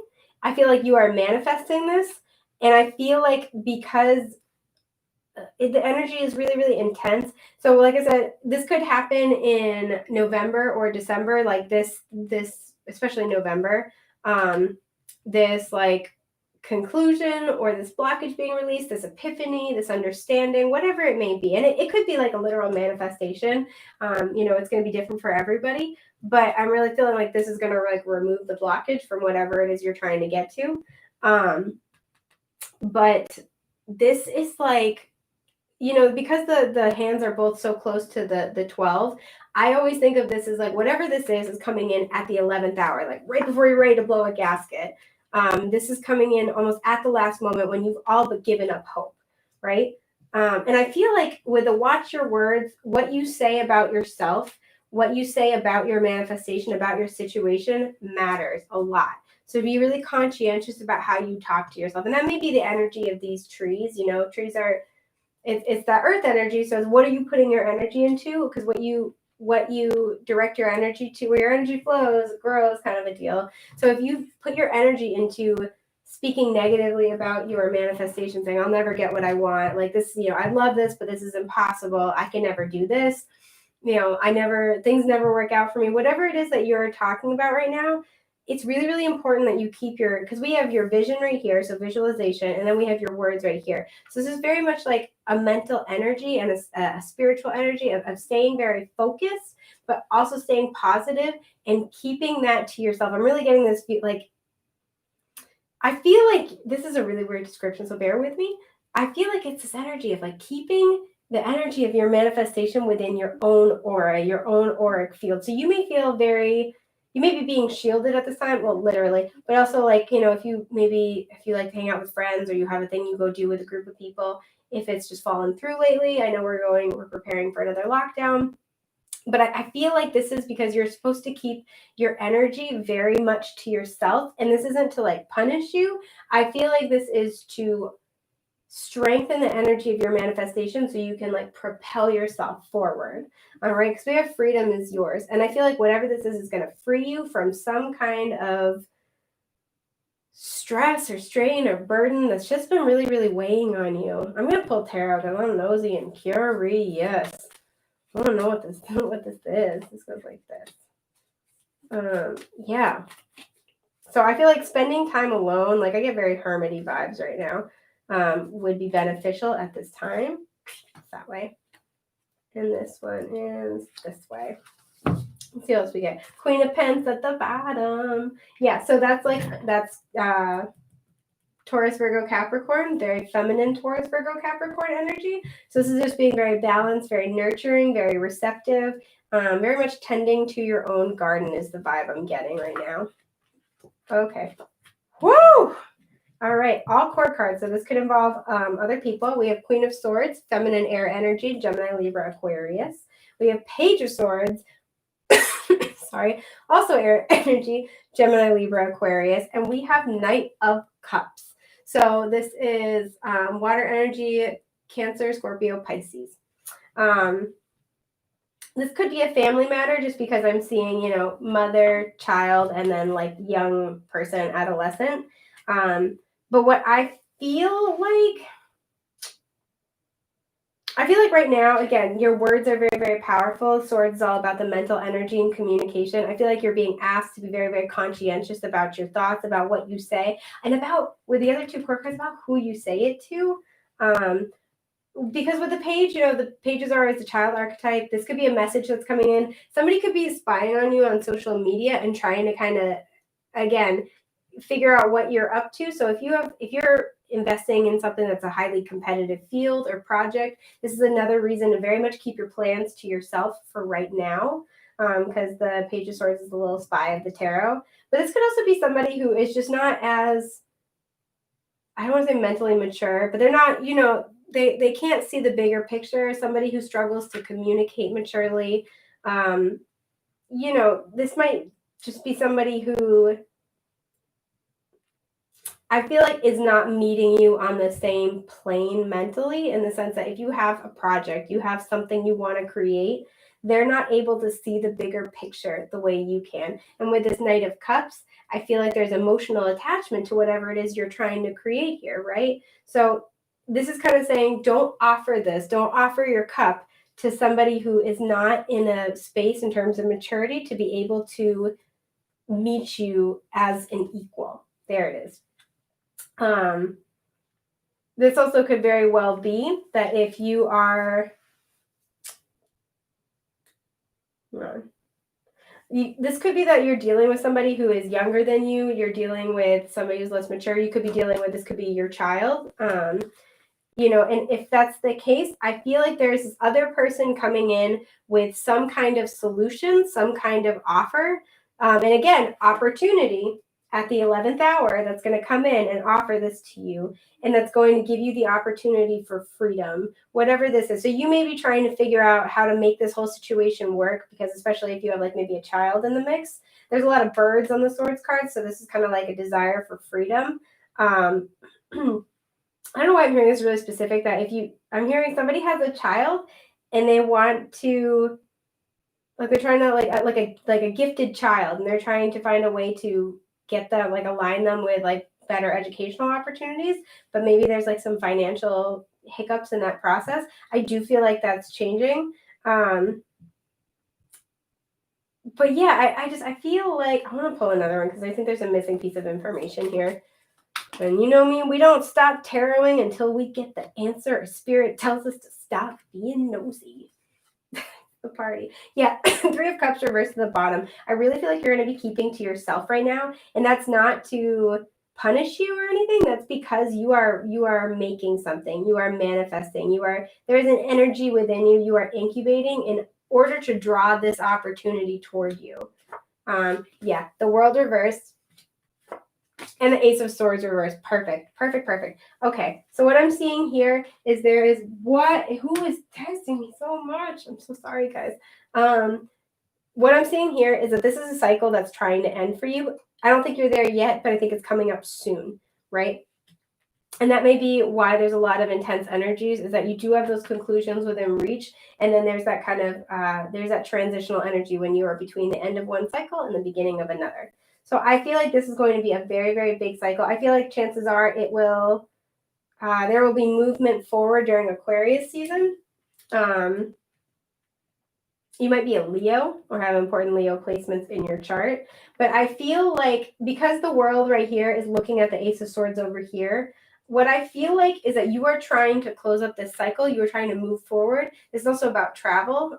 This is about graduation. So if you've been in school, by the way, and you go from the Page to the Queen, I feel like I'm hearing an accelerated study program. So if you've been like you're trying to kind of move forward, you're trying to, whatever this is that you're trying to cultivate for yourself, you're almost there. You're very close. I feel like you can sense this. Excuse me. And I feel like this is an offer that's going to be coming into you, and it's going to make you really happy. But I also feel like, for some of you, I feel like this Ace of Swords is attached to this offer, but for some, I feel like it's separate. But I do feel like this Ace of Swords is attached to the World card reverse. I feel like there is some type of epiphany, some type of truth, some type of communication that you have to receive in order to move forward, or in order to, that's going to be like the thing, because with the freedom energy, that's going to be the thing that cuts you free. And I feel like that is coming in over the next lunar month or so. Is very much like this truth, this communication that allows you to move forward. I do have to say, with watch your words as well, you might find yourself in kind of an uncomfortable verbal exchange with somebody. And this is asking you that to be a bigger person, even if they're being very immature, because the Queen of Swords is an immaculate communicator. She sets healthy boundaries, and she's very direct, very straightforward. So I feel like this is asking you that even if this person is maybe being petty, passive aggressive, avoidant, again, just communicatively immature, this is asking you to kind of take the higher ground, rise above, choose your words carefully, be very conscientious, think about everything before you say it to somebody, because I feel like it just is affecting your manifestation. And you may be at a point, like, she's also excellent with setting boundaries. You may kind of have this epiphany, or like get some type of information with the Page of Swords. You could find something out on social media that really makes you feel like you need to set very stern boundaries with somebody. And I'm not saying be mean, but I'm just saying being very direct, and just to be able to tell somebody, like, this doesn't work for me, this isn't good for me, we need to change something here, or we need to make a different decision. Like, we need to have a discussion, essentially. But I just see you being really like empowered. I see you knowing what you want. If you've been struggling to figure out where you want to go next, I see that kind of that clarity coming in. So that's really, really nice. And that will allow you to move forward when the time is right. So this full moon is all about answers. It's all about clarity. It's all about, especially, I don't know why too, I'm feeling like if you've been going back and forth about a person and it's been like very, very difficult, it's been very like, maybe you have a lot of mixed words with this person, especially with this, like maybe, the Knight of Cups is very romantic and the Page of Cups is a very curious kind of energy, very open-minded, but also not very mature. So maybe this person is like super duper romantic or, very emotionally open and effusive sometimes, but then when you go to have like important discussions, they're not very mature about it or they avoid it. Especially around second house issues. So, this could be somebody that you live with. This could be somebody that you work with. Maybe they, maybe they have like a lot of ideas or I'm hearing talk a big game, right? Because the Knight of Cups can be, like I said, very romantic and he knows what to say. And the shadow attributes of that is somebody who says all the right things and never does them. So, I feel like you are just going to be getting this better sense for who is being upfront and honest with you, who's on your team and in your corner, and who's kind of, I feel unintentionally, but wasting your time. So I hope this was helpful for all of my Caps in the second house. I am wishing you all of the best and most beautiful things that life has to offer. If you need help with your specific situation, feel free to check out my Etsy shop. The link's in the description. And I do offer custom readings if you don't see something that meets your specific spiritual or financial needs. I am hoping only beautiful things for you on this glorious full moon, blue moon, on Halloween, on Samhain, in Taurus, all this extra good stuff. I hope it's fantastic for you. And with that, I'm going to move on to my sweet little Aquarius bears in the second house. Bye-bye. Okay, so Aquarius in the second house. How y'all doing? I hope it is excellent. I'm very, very excited. So I think Aquarius in the second house is a super interesting placement for a lot of reasons. But I feel like you're meant to have a career where you work with others. You have a community. You may be very like interested in workplace communities. Like really, like you might be a really, really good team leader. I feel like the way that you approach, I'm getting like a leadership vibe. The way that you approach leadership is unique and very, what is the word? Very collaborative, right? Like you are clearly the leader, you're clearly in charge, but I do feel like you are very open to hearing other people's ideas, right? Because the Aquarius rules the 11th house, and this is all about, this is all about community. This is all about humanitarianism. And I feel like you are always saying, well, how can we make this work for everybody? Sorry, I'm like fixing my chair. You're always saying, like, well, how can we make this work for everybody is kind of the vibe. I also feel like you're at work, you're not afraid to take a different approach. This feels very work-based, but you're not afraid to take a different approach. And I feel like if that hasn't paid off before, it's about to. Second house also talks about our material stability, as well as our self-worth and the way we conceptualize ourselves. So I do also say, I'm getting a secondary message. If you have Aquarius in your second house, if you struggle with, kind of maybe being a little eccentric or being kind of your own person or not, marching to the beat of your own drum. And if you struggle with accepting that about yourself, I feel like you're going to come into this really beautiful period of acceptance where you just kind of release resistance toward who you actually are. And that's just beautiful. So let's pull some cards and see what this is about for you.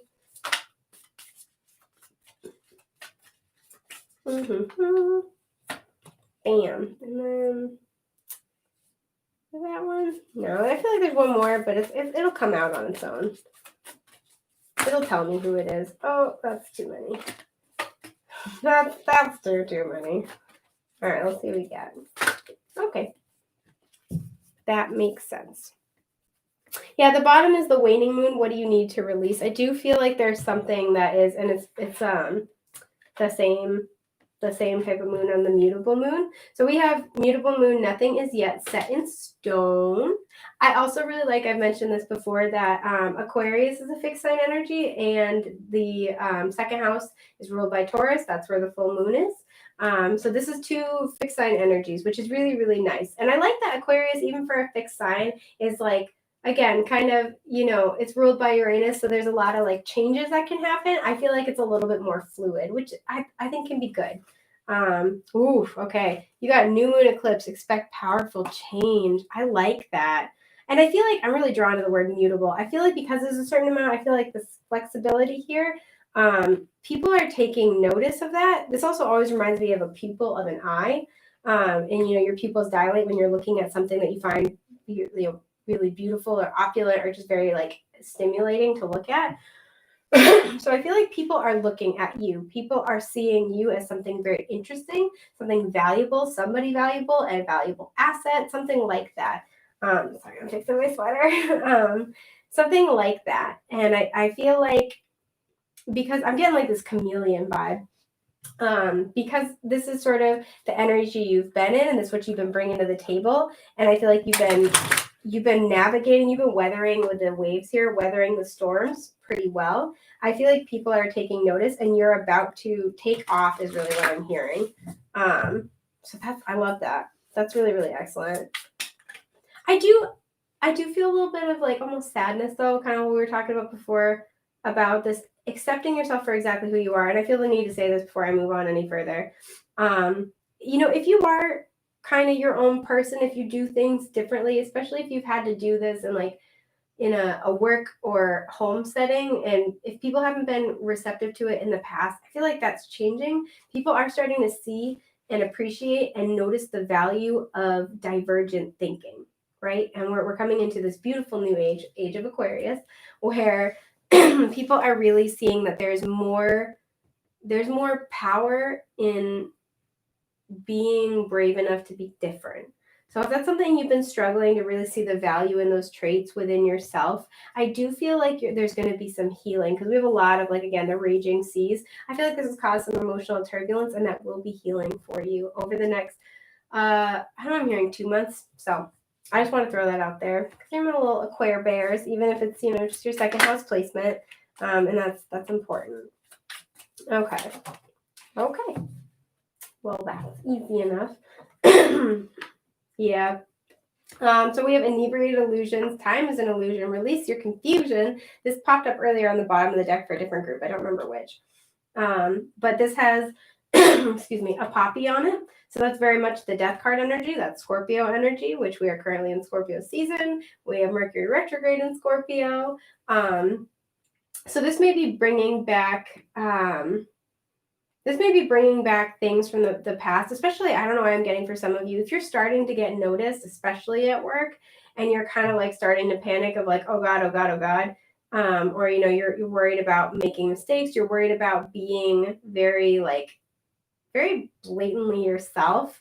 I'm just hearing like things are changing, right? The poppy's all about death. Things are changing for you, especially poppies are also really associated with, with narcotic elements, but also like sleep. So to me, this kind of makes me feel like anywhere, either in your own life, but particularly in the lives of people around you, where people were asleep, I see them waking up. I see them waking up to your potential again with that kind of like dilated pupil feel. I feel like it's going to be like night and day. Like you're going to go to bed and then you wake up the next day and all of a sudden everybody's up your butt because they love you, which is the weirdest way I could have put that, but we're going to go with it. Everybody just like wants a piece of you. And I feel like with all the clocks on this card, you're going to have to learn how to balance your time, because this is balance the mind, stop wasting time, procrastination. So perhaps there's something that you've been working on that you are starting to get some traction with or recognition for, and you're afraid to move forward with it. That could very well be the case. And I feel like because the clocks all also make up the outline of a profile, I feel like you give your time away to a lot of other things and a lot of other people. And some of that is because, again, that Aquarian energy of wanting to help people and wanting to create a community and collaborate. But I feel like this is asking you to be very, very discerning in who gets your time, very, very discerning in your vision as well with the release your confusion. I feel like this is kind of talking about like decide what it is that you want and go after that for what resonates with you, even if it's different, even if it is unique and eccentric or a little weird. This is the time for you to really like step out into the light is kind of the vibe here.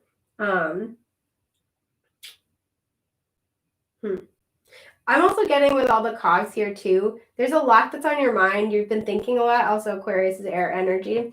So very mental energy. I feel like you've spent a lot of time thinking about it, a lot of time planning something. And now is the time to make a move. So especially I'm getting this scenario of like if it's at work and you have this idea for how to do something, but it might be a little bit different. I'm hearing go for it, share it. Now is the time. Now is the time to bring it up to your boss. Now is time to bring it up to your supervisor, to mention it in that meeting, to talk to other people about it. Now is the time because you spent enough time thinking about it. And sometimes, planning is a great thing. But if you're anything like me, over planning can be a form of procrastination because when it's still in the planning stages, it never gets the chance to fail, right? So, but taking those next steps forward and just going for it is the only way to know if it's going to be successful. And you have powerful change on your side, new energy, new moon. Again, I feel like it's just night and day. You're going to go to sleep one night and wake up the next and be like, whoa, everybody wants a piece of me. In a good way, not like they're trying to fight you, unless that's what you do for work. If you're like a wrestler, that's probably par for the course. So, yeah. But this is gorgeous. I'm loving this. That was my sneaker. Okay. So let's pull you a spirit, animal, or oracle card. Wow. Okay. Yeah, I'll take it. Okay. So we have whale spirit. This is card 65. That's an 11, reduces to a 2. We have lion spirit, 37, which is a 10. Be generous of spirit. Love it. We have peacock spirit, which is a 46, also a 10, which is let it shine. And then we have koala spirit. Spirit is a plan, which is 35. It's number 8. Okay. So right off the bat with the lion spirit and then the peacock spirit, I really do feel like this is that element of leadership, right?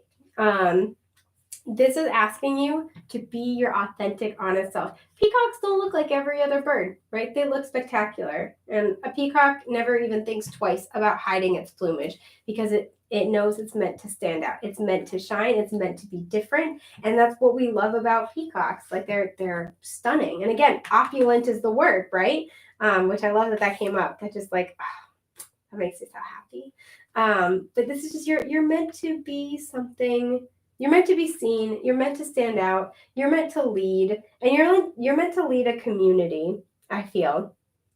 And this is, with Spirit Has a Plan. This has been something you've been manifesting. I feel like subconsciously, just even by all the amount of time you spent thinking about this, going over this, really like combing through this idea of the image I get. And I feel like with Trust the Great Mystery, you're being asked to take this leap. And just trust that Spirit's going to catch you, that Spirit has a plan, and that you would never be asked to do anything that you Spirit's not going to ask you to do shit that you're going to fail at, right? Without reason, without purpose. Obviously, we don't always succeed at everything, but there's not going to be experiences in your life path without purpose. So everything that hasn't worked out in the past has had a reason, but it shouldn't be a reason enough to deter you from going after your dreams in the future. We have a lot here about time and timing, and I feel like now the timing is right, or it is very soon coming into alignment. So let's see what tarot you get, because I'm very curious about this. I don't know why they're showing me the 10 of Pentacles. So I do feel like whatever is coming up for you is going to be like this really, really big opportunity. Yeah, I don't know. Okay. Actually, yeah, Temperance is at the bottom. This has been, you've had to wait for this for a while, but you've been manifesting this. You've been creating this. Is it like this or like this?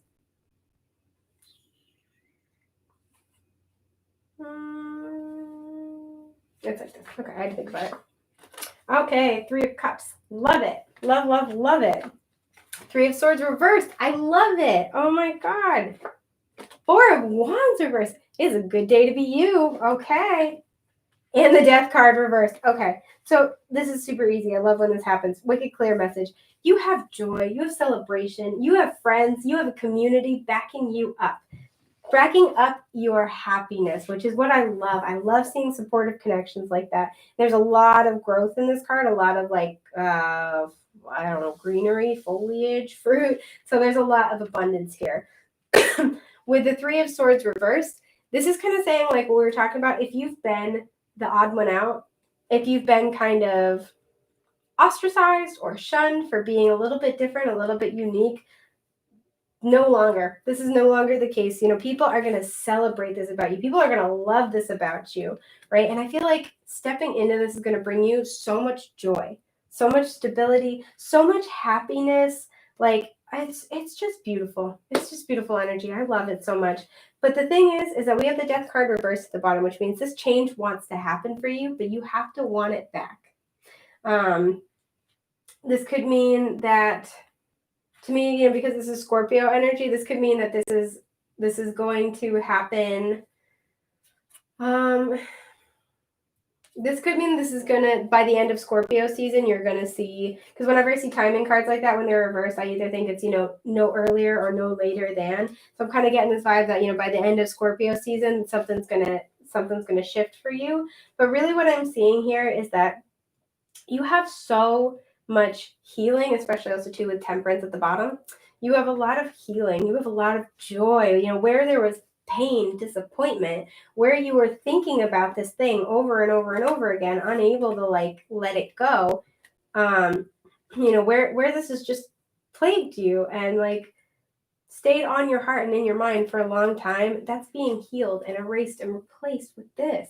These are people who are going to love you and support you. These are people who are going to take your happiness as seriously as they take their own, right? These are real soul family and friends and people you can count on, you can have fun with. You're going to be celebrating. These are two cards about celebration. You are going to be celebrating and you are going to have people to celebrate with you. They're going to be celebrating your success. I love this. This is really nice. But all of this wants to happen for you. All of this is coming for you. But you got to let it, okay? You have to let people love you. Let people lift you up. Let people appreciate you. Let people bask in your success as much as you would in your own and as much as you would in theirs. So if you haven't had a lot of supportive connections, just know that they're coming in for you. Know that this energy is available for you and this is trying to manifest in your daily life. So this is beautiful. I hope this has helped you guys. I'm wishing you all of the best and most beautiful things that life has to offer, and just like the happiest, most satisfying full moon. And if you need help with your specific situation, please feel free to check out my Etsy shop. The link is in the description. I offer a variety of readings. If you don't see something that meets your needs, I can make a custom one for you. And yeah, until next time, I am so happy for you. Feel free to come back and leave it in the comments, by the way, if this has resonated or plays out for you over the next lunar month or so. Yeah, I'll see you guys soon. And now I'm going to move on to my little Pisces in the second house, my babies. All right. So Pisces in the second house. I don't know why I just heard the phrase place of worship. It doesn't have to be a literal place of worship, but whatever spiritual path you may or may not subscribe to, if you've been having questions about spirituality, I feel like you are getting the answers that you need to feel more secure. If you have been considering moving in a new spiritual direction, maybe this is learning a new spiritual skill, developing your personal psychic gifts, I feel like your spiritual development and stabilization is going to be key. I also feel like if you've been having struggles about spirituality in the home, those are going to come to some type of resolution. So, Pisces in the second house. My sweet babies. Pisces is also the 12th house of the zodiac. It's the last house of the zodiac. So if you've been having issues in your career, in your financial well-being, in your home, I do feel like that cycle is going to be wrapping up. So we like to see that. Some of you may be quitting a job, leaving a career even, I'm feeling. Yeah, let's see what we get. Yeah, right. Full moon in Capricorn, end of a tough cycle approaches. What can I say? Ugh, dropping all of them, that's what I could say. I'm going to like just cut the deck on this one. Gonna be, oh, I see it. It's this one right here. Bam, bam, bam. Love it. Okay. Full moon in Pisces. Look at this. Balance spirituality and practicality. Yeah, you gotta tell me that all the time. Okay, so I feel like these are two things that are coming into fruition for you over this next lunar month. So again, this is ending big cycles. There are spiritual elements to this.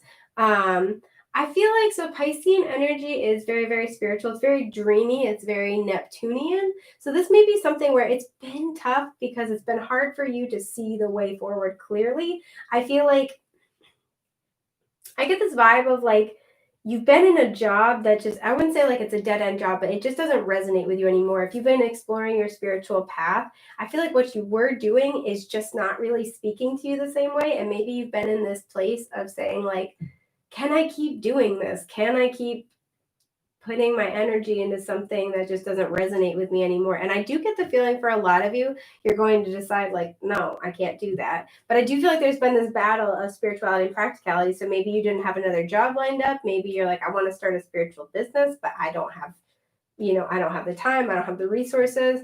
If you've been trying to, if you've been trying to start a spiritual business and you've been struggling with the end of, the end of the tough cycle approaches full moon and Cap, I do feel like you are getting some, like there are lessons to this that you have learned or are learning and are wrapping up, and you will be gaining traction is kind of the vibe that I'm picking up on. So I want to pull Divine Timing Oracle and see what comes out for you. Okay. This one, oh, don't go back in the deck, please. Oh my God, no, I can't right now. All right, that's this one. Yeah, 555. So there are changes coming. This one's like the sneaky dark horse, like unassuming energy. I'm gonna save it. I don't know why, but I just like get that feeling. Okay, in the light of the sun, it will all be done summer. So this may be something that you've been really contemplating since summer. You may have important, I'm hearing important fire placements because of the sun. So you may have important Leo placements. You may be dealing with a Leo. This also could have something to do with fifth house energy. So this could be a creative venture. And I feel like if that's the case, you feel very spiritually drawn to this, but it might not be something that is financially stable. And you've been trying to justify pursuing your soul's calling versus having enough financially to be able to justify that. And if that's the case, I wouldn't say like go do anything crazy or foolish, but at your own pace, be willing to take a little bit of risk, because when you follow your soul's calling, you're doing something in the highest good. You're acting in the highest good, in the highest divine plan. And in that energy, especially, it's a lot easier to attract abundance to you. And the universe is like always looking out for you, kind of a vibe. So let me see what else you get. The time is now. Huge letters. It says move on. The time is now. No need to wait. Go out on the date. So if you've been looking to have interviews, by the way, with a new, trying to interview around for a new job, now is the time. Especially, I don't know why, but with the sunglasses, I'm thinking about a poker face kind of an idea. So I feel like some of you've been debating whether or not to go out on interviews, be like, oh, I don't know if I can get time away from work. Or, you've been keeping this to yourself or to a very, very small circle of people you hold dear to you. And I feel like the time is going to be now for you to act. Yeah, justice, their absence brings balance. Okay, Libra energy, karmic balance. And again, it's really interesting. We have time on one, and we have a clock, and we have money. So I think this is super interesting because we've had multiple cards come out today where there are clocks, and the hands are always on 11 and 1. So I feel like November 1st is going to be a significant day for you. And it's looking how to balance like your time, your life, essentially, this soul journey and the time you spend here in this lifetime with your practical material needs. And I definitely feel that vibe from having this particular placement of Pisces in the second house. I don't know. Sorry. I don't know what this like gesture is, or I got the claws, but I like it. So I do feel like, especially with the time is now and we have the 11-1 here, I do feel like you've been really struggling to move forward, really struggling to decide if you should take action toward this. And I feel like this is saying like, the end of this difficult cycle is approaching and the time is coming very, very soon. The time is now, essentially, to start to plan your next steps or to take that next step to make the leap, whatever that may look like for you. I'm sorry, I had to burp. It's just who I am. I gotta go with it now. So let's see what. I'm so sorry. Whew. Let's see what spirit animal oracle you get. I am so sorry. I'm getting to that point where I get hungry enough to start like burping a lot. Yeah, okay. I like these. So you have otter spirit. You are never alone. This is card 42. You have lizard spirit. Dream the world into being. I like that because Piscean energy, very, very dreamy. You have ant spirit. This is card 1. So this is time to collaborate. I forgot to mention lizard spirit is card 38. So that's an 11, which reduces to a 2. And then you have owl spirit. So this card 43, this is a 7. And this says you see clearly now. Owl can't fly. You see clearly now. So what I feel like here is that you've been dreaming about this. Again, very Piscean energy. You've been visualizing this. You've been getting intuitive hints about this. You may be having a lot of literal dreams about some type of movement forward. So this could be travel, some type of, you may have dreams where you quit your job or where you get fired. You may have dreams where I'm getting go to the wrong building. You go to work and you go to the wrong building, or you miss a major presentation. Especially with their absence brings balance. I feel like whatever you're doing for work right now that's been difficult, that may not be fulfilling, I feel like it's put a lot of pressure on you, right? And that maybe you got some time off, or maybe you took a vacation, or something happened. You took a break and you kind of were like, oh my God, like maybe this is what happened in the summer. You went on a vacation. There it is. You went on a vacation, or you took a few days off or something, and just even not having to, I'm getting somebody who has to check their phone a lot. So like literally getting to like, I'm just getting this image of somebody who's like tossing their phone across the room. Like not having to check your phone, not having to be beholden to this job that stresses you out or that's not in alignment with you. Just like felt so spiritually nourishing is that vibe. I feel it. Like it makes me so relaxed. I want to pee. Like I know it's weird, but we're here now. We're gonna deal with it. But I also feel like too with this otter spirit, with the 2 otters, because and we also have 2 ants, and everybody else is by themselves, and we have the 2 fish actually. I feel like this is the 2 sides of yourself, but I also feel like whatever this responsibility is, it's been tough on you. I feel like it takes you away from your loved ones as well, and I feel like that's been hard for you. So maybe you don't have as much time at home. Maybe you're having to, I don't know, I'm getting the image of skipping something that's important to you, whether it's like family dinner or like watching a show with your kids or, date night with your partner, or going over to see your parents. Like if you do like a weekly brunch or something like that, there's some kind of thing that you've had to miss a few of. And I feel like that's put this into perspective for you. And I feel like this has been happening over the last, I'm really hearing 4 months in particular. Over the last 4 months, this has kind of been something that you're coming more to a realization about, like, okay, kind of starting to see the writing on the wall. And with the otter spirit being 2 otters and the ants having it be two different ants, I do feel like you are being offered something. There are other people involved. I'm also really drawn to the fact that, we have the sea goat for Capricorn. So this makes me think of that spirituality and practicality blended into one. I feel like you are going to, you're finding your way essentially, and you're taking the steps moving forward to find a better situation for yourself. So if this is a different job or maybe a different position within your company, excuse me, or I don't know, maybe moving to a different department or whatever this might be for you. I feel like you are recognizing what you need at the soul. And I feel like you've been dreaming about this for a while. You've been maybe again, like seeing it intuitively. You've been sensing it intuitively. This is very like intuitive energy. I don't know why for some of you too, I'm getting, excuse me, you've been getting intuitive information about the job that you're in.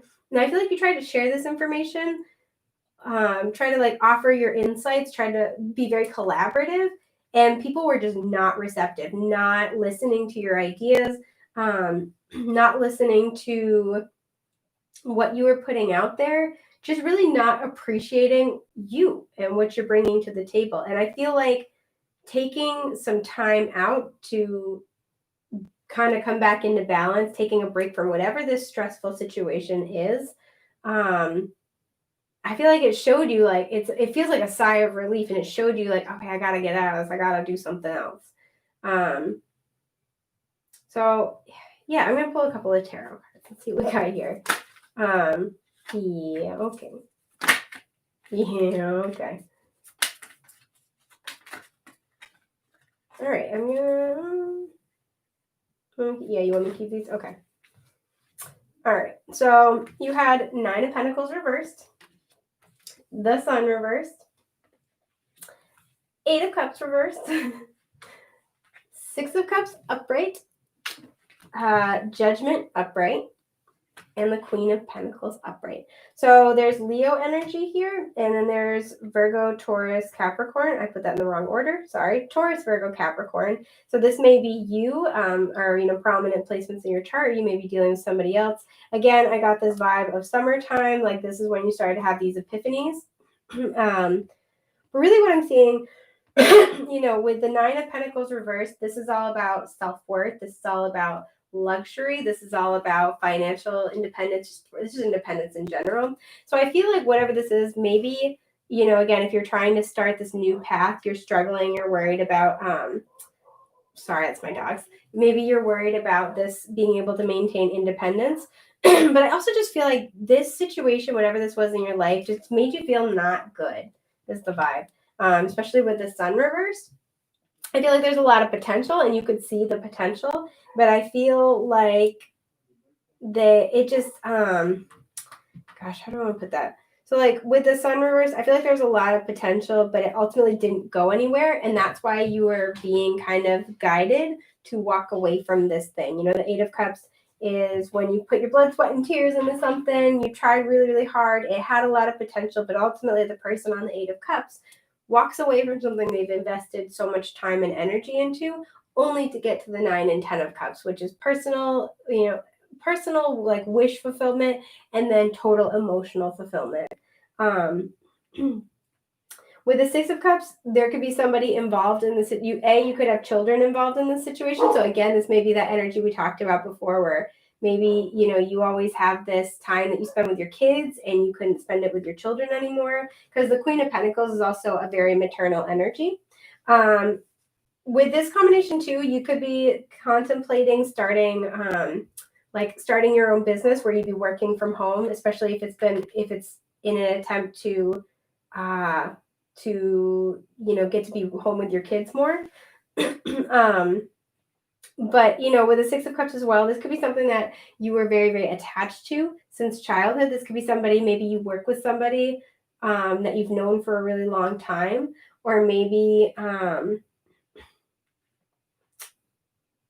feel like this is about, especially because we have the child on the Sun card as well. I feel like this is about 2 things. It's about rewarding that inner child within you by finding a balance of being more of an adult and being, finding that joy, right? Because kids they have unfettered joy and enjoyment, and I love that. Because they're not as bogged down by, crap that we deal with as adults. And so, to me, this is kind of talking about walking away from what's not serving you in an attempt to find that inner child joy, in an attempt to restore your appreciation for living is kind of the vibe. But again, if there are actual children involved, I do feel like this is something where you're feeling called with the Judgment card. You're feeling really, really called to leave this energy behind in order to get to this energy, right? In order to get to something that you feel really good about, you feel really stable, and something that brings you a lot of happiness, something that it feels like it's just so much more playful, right? It's that otter kind of an energy. But like the nice part of otters, not the part where they're like being really aggressive, actually. The cute image of otters. So if you've been thinking about starting a business from home, I do see that being positively aspected. Whatever, the Judgment card is looking at your past, present, and future. It's life review. And it's really saying, like, where do I want to go from here? It's, it's also hearing your spiritual calling, or, the next calling on your spiritual path and say, like, where do I want to go from here? What do I want to do? You know, what's going to make me happy, you know? Because life is too short to be anything other than happy if you get the option, right?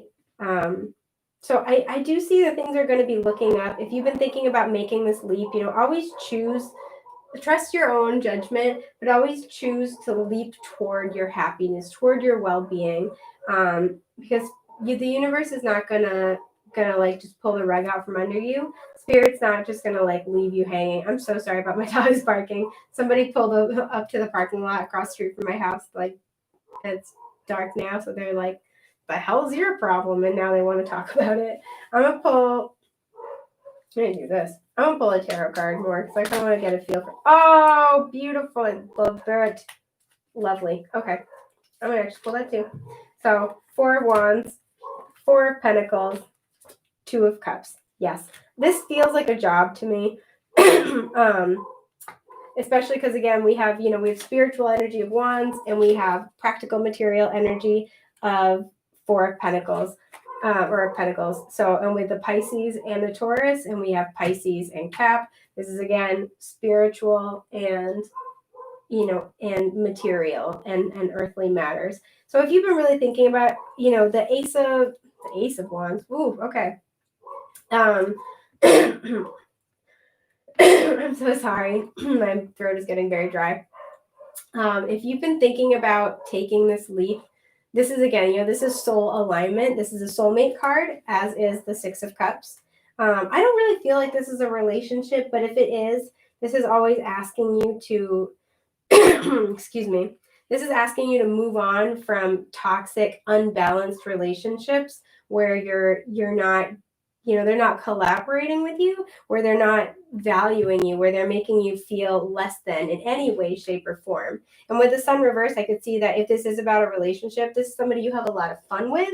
But I think this is somebody who, there's a horse right here. This is somebody who needs their freedom to the point where they're excluding your needs, right? And it's a delicate balance in relationships where you can't give up on yourself and abandon yourself, but you do need to meet people in the middle. And I feel like if this is about a relationship, if you're considering whether or not to stay, I do feel like this is asking you to move on because a soulmate is trying to come in.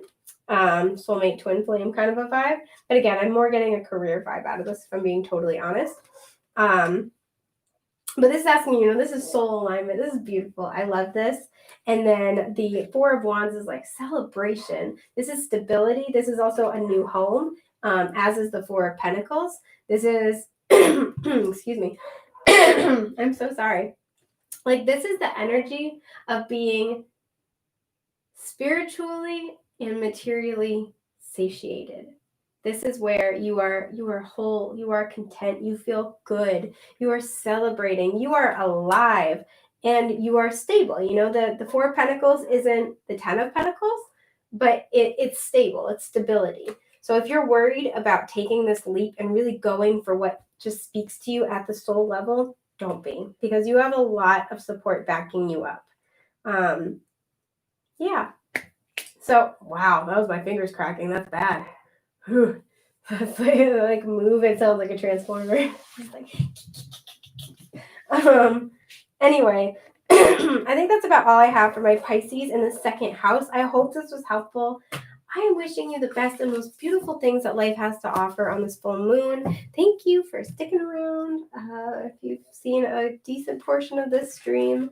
And yeah, I'm wishing you beautiful and amazing things. This is going to be an incredible full moon. Yeah, full moon, blue moon. This is very much the spirit of, again, like life's beautiful little miracles that are always just waiting right around the corner. So with that, I hope a beautiful, lovely little miracle finds you tomorrow and the next day, and as this lunar energy unfolds over the next month. Thank you guys, and I will see you soon.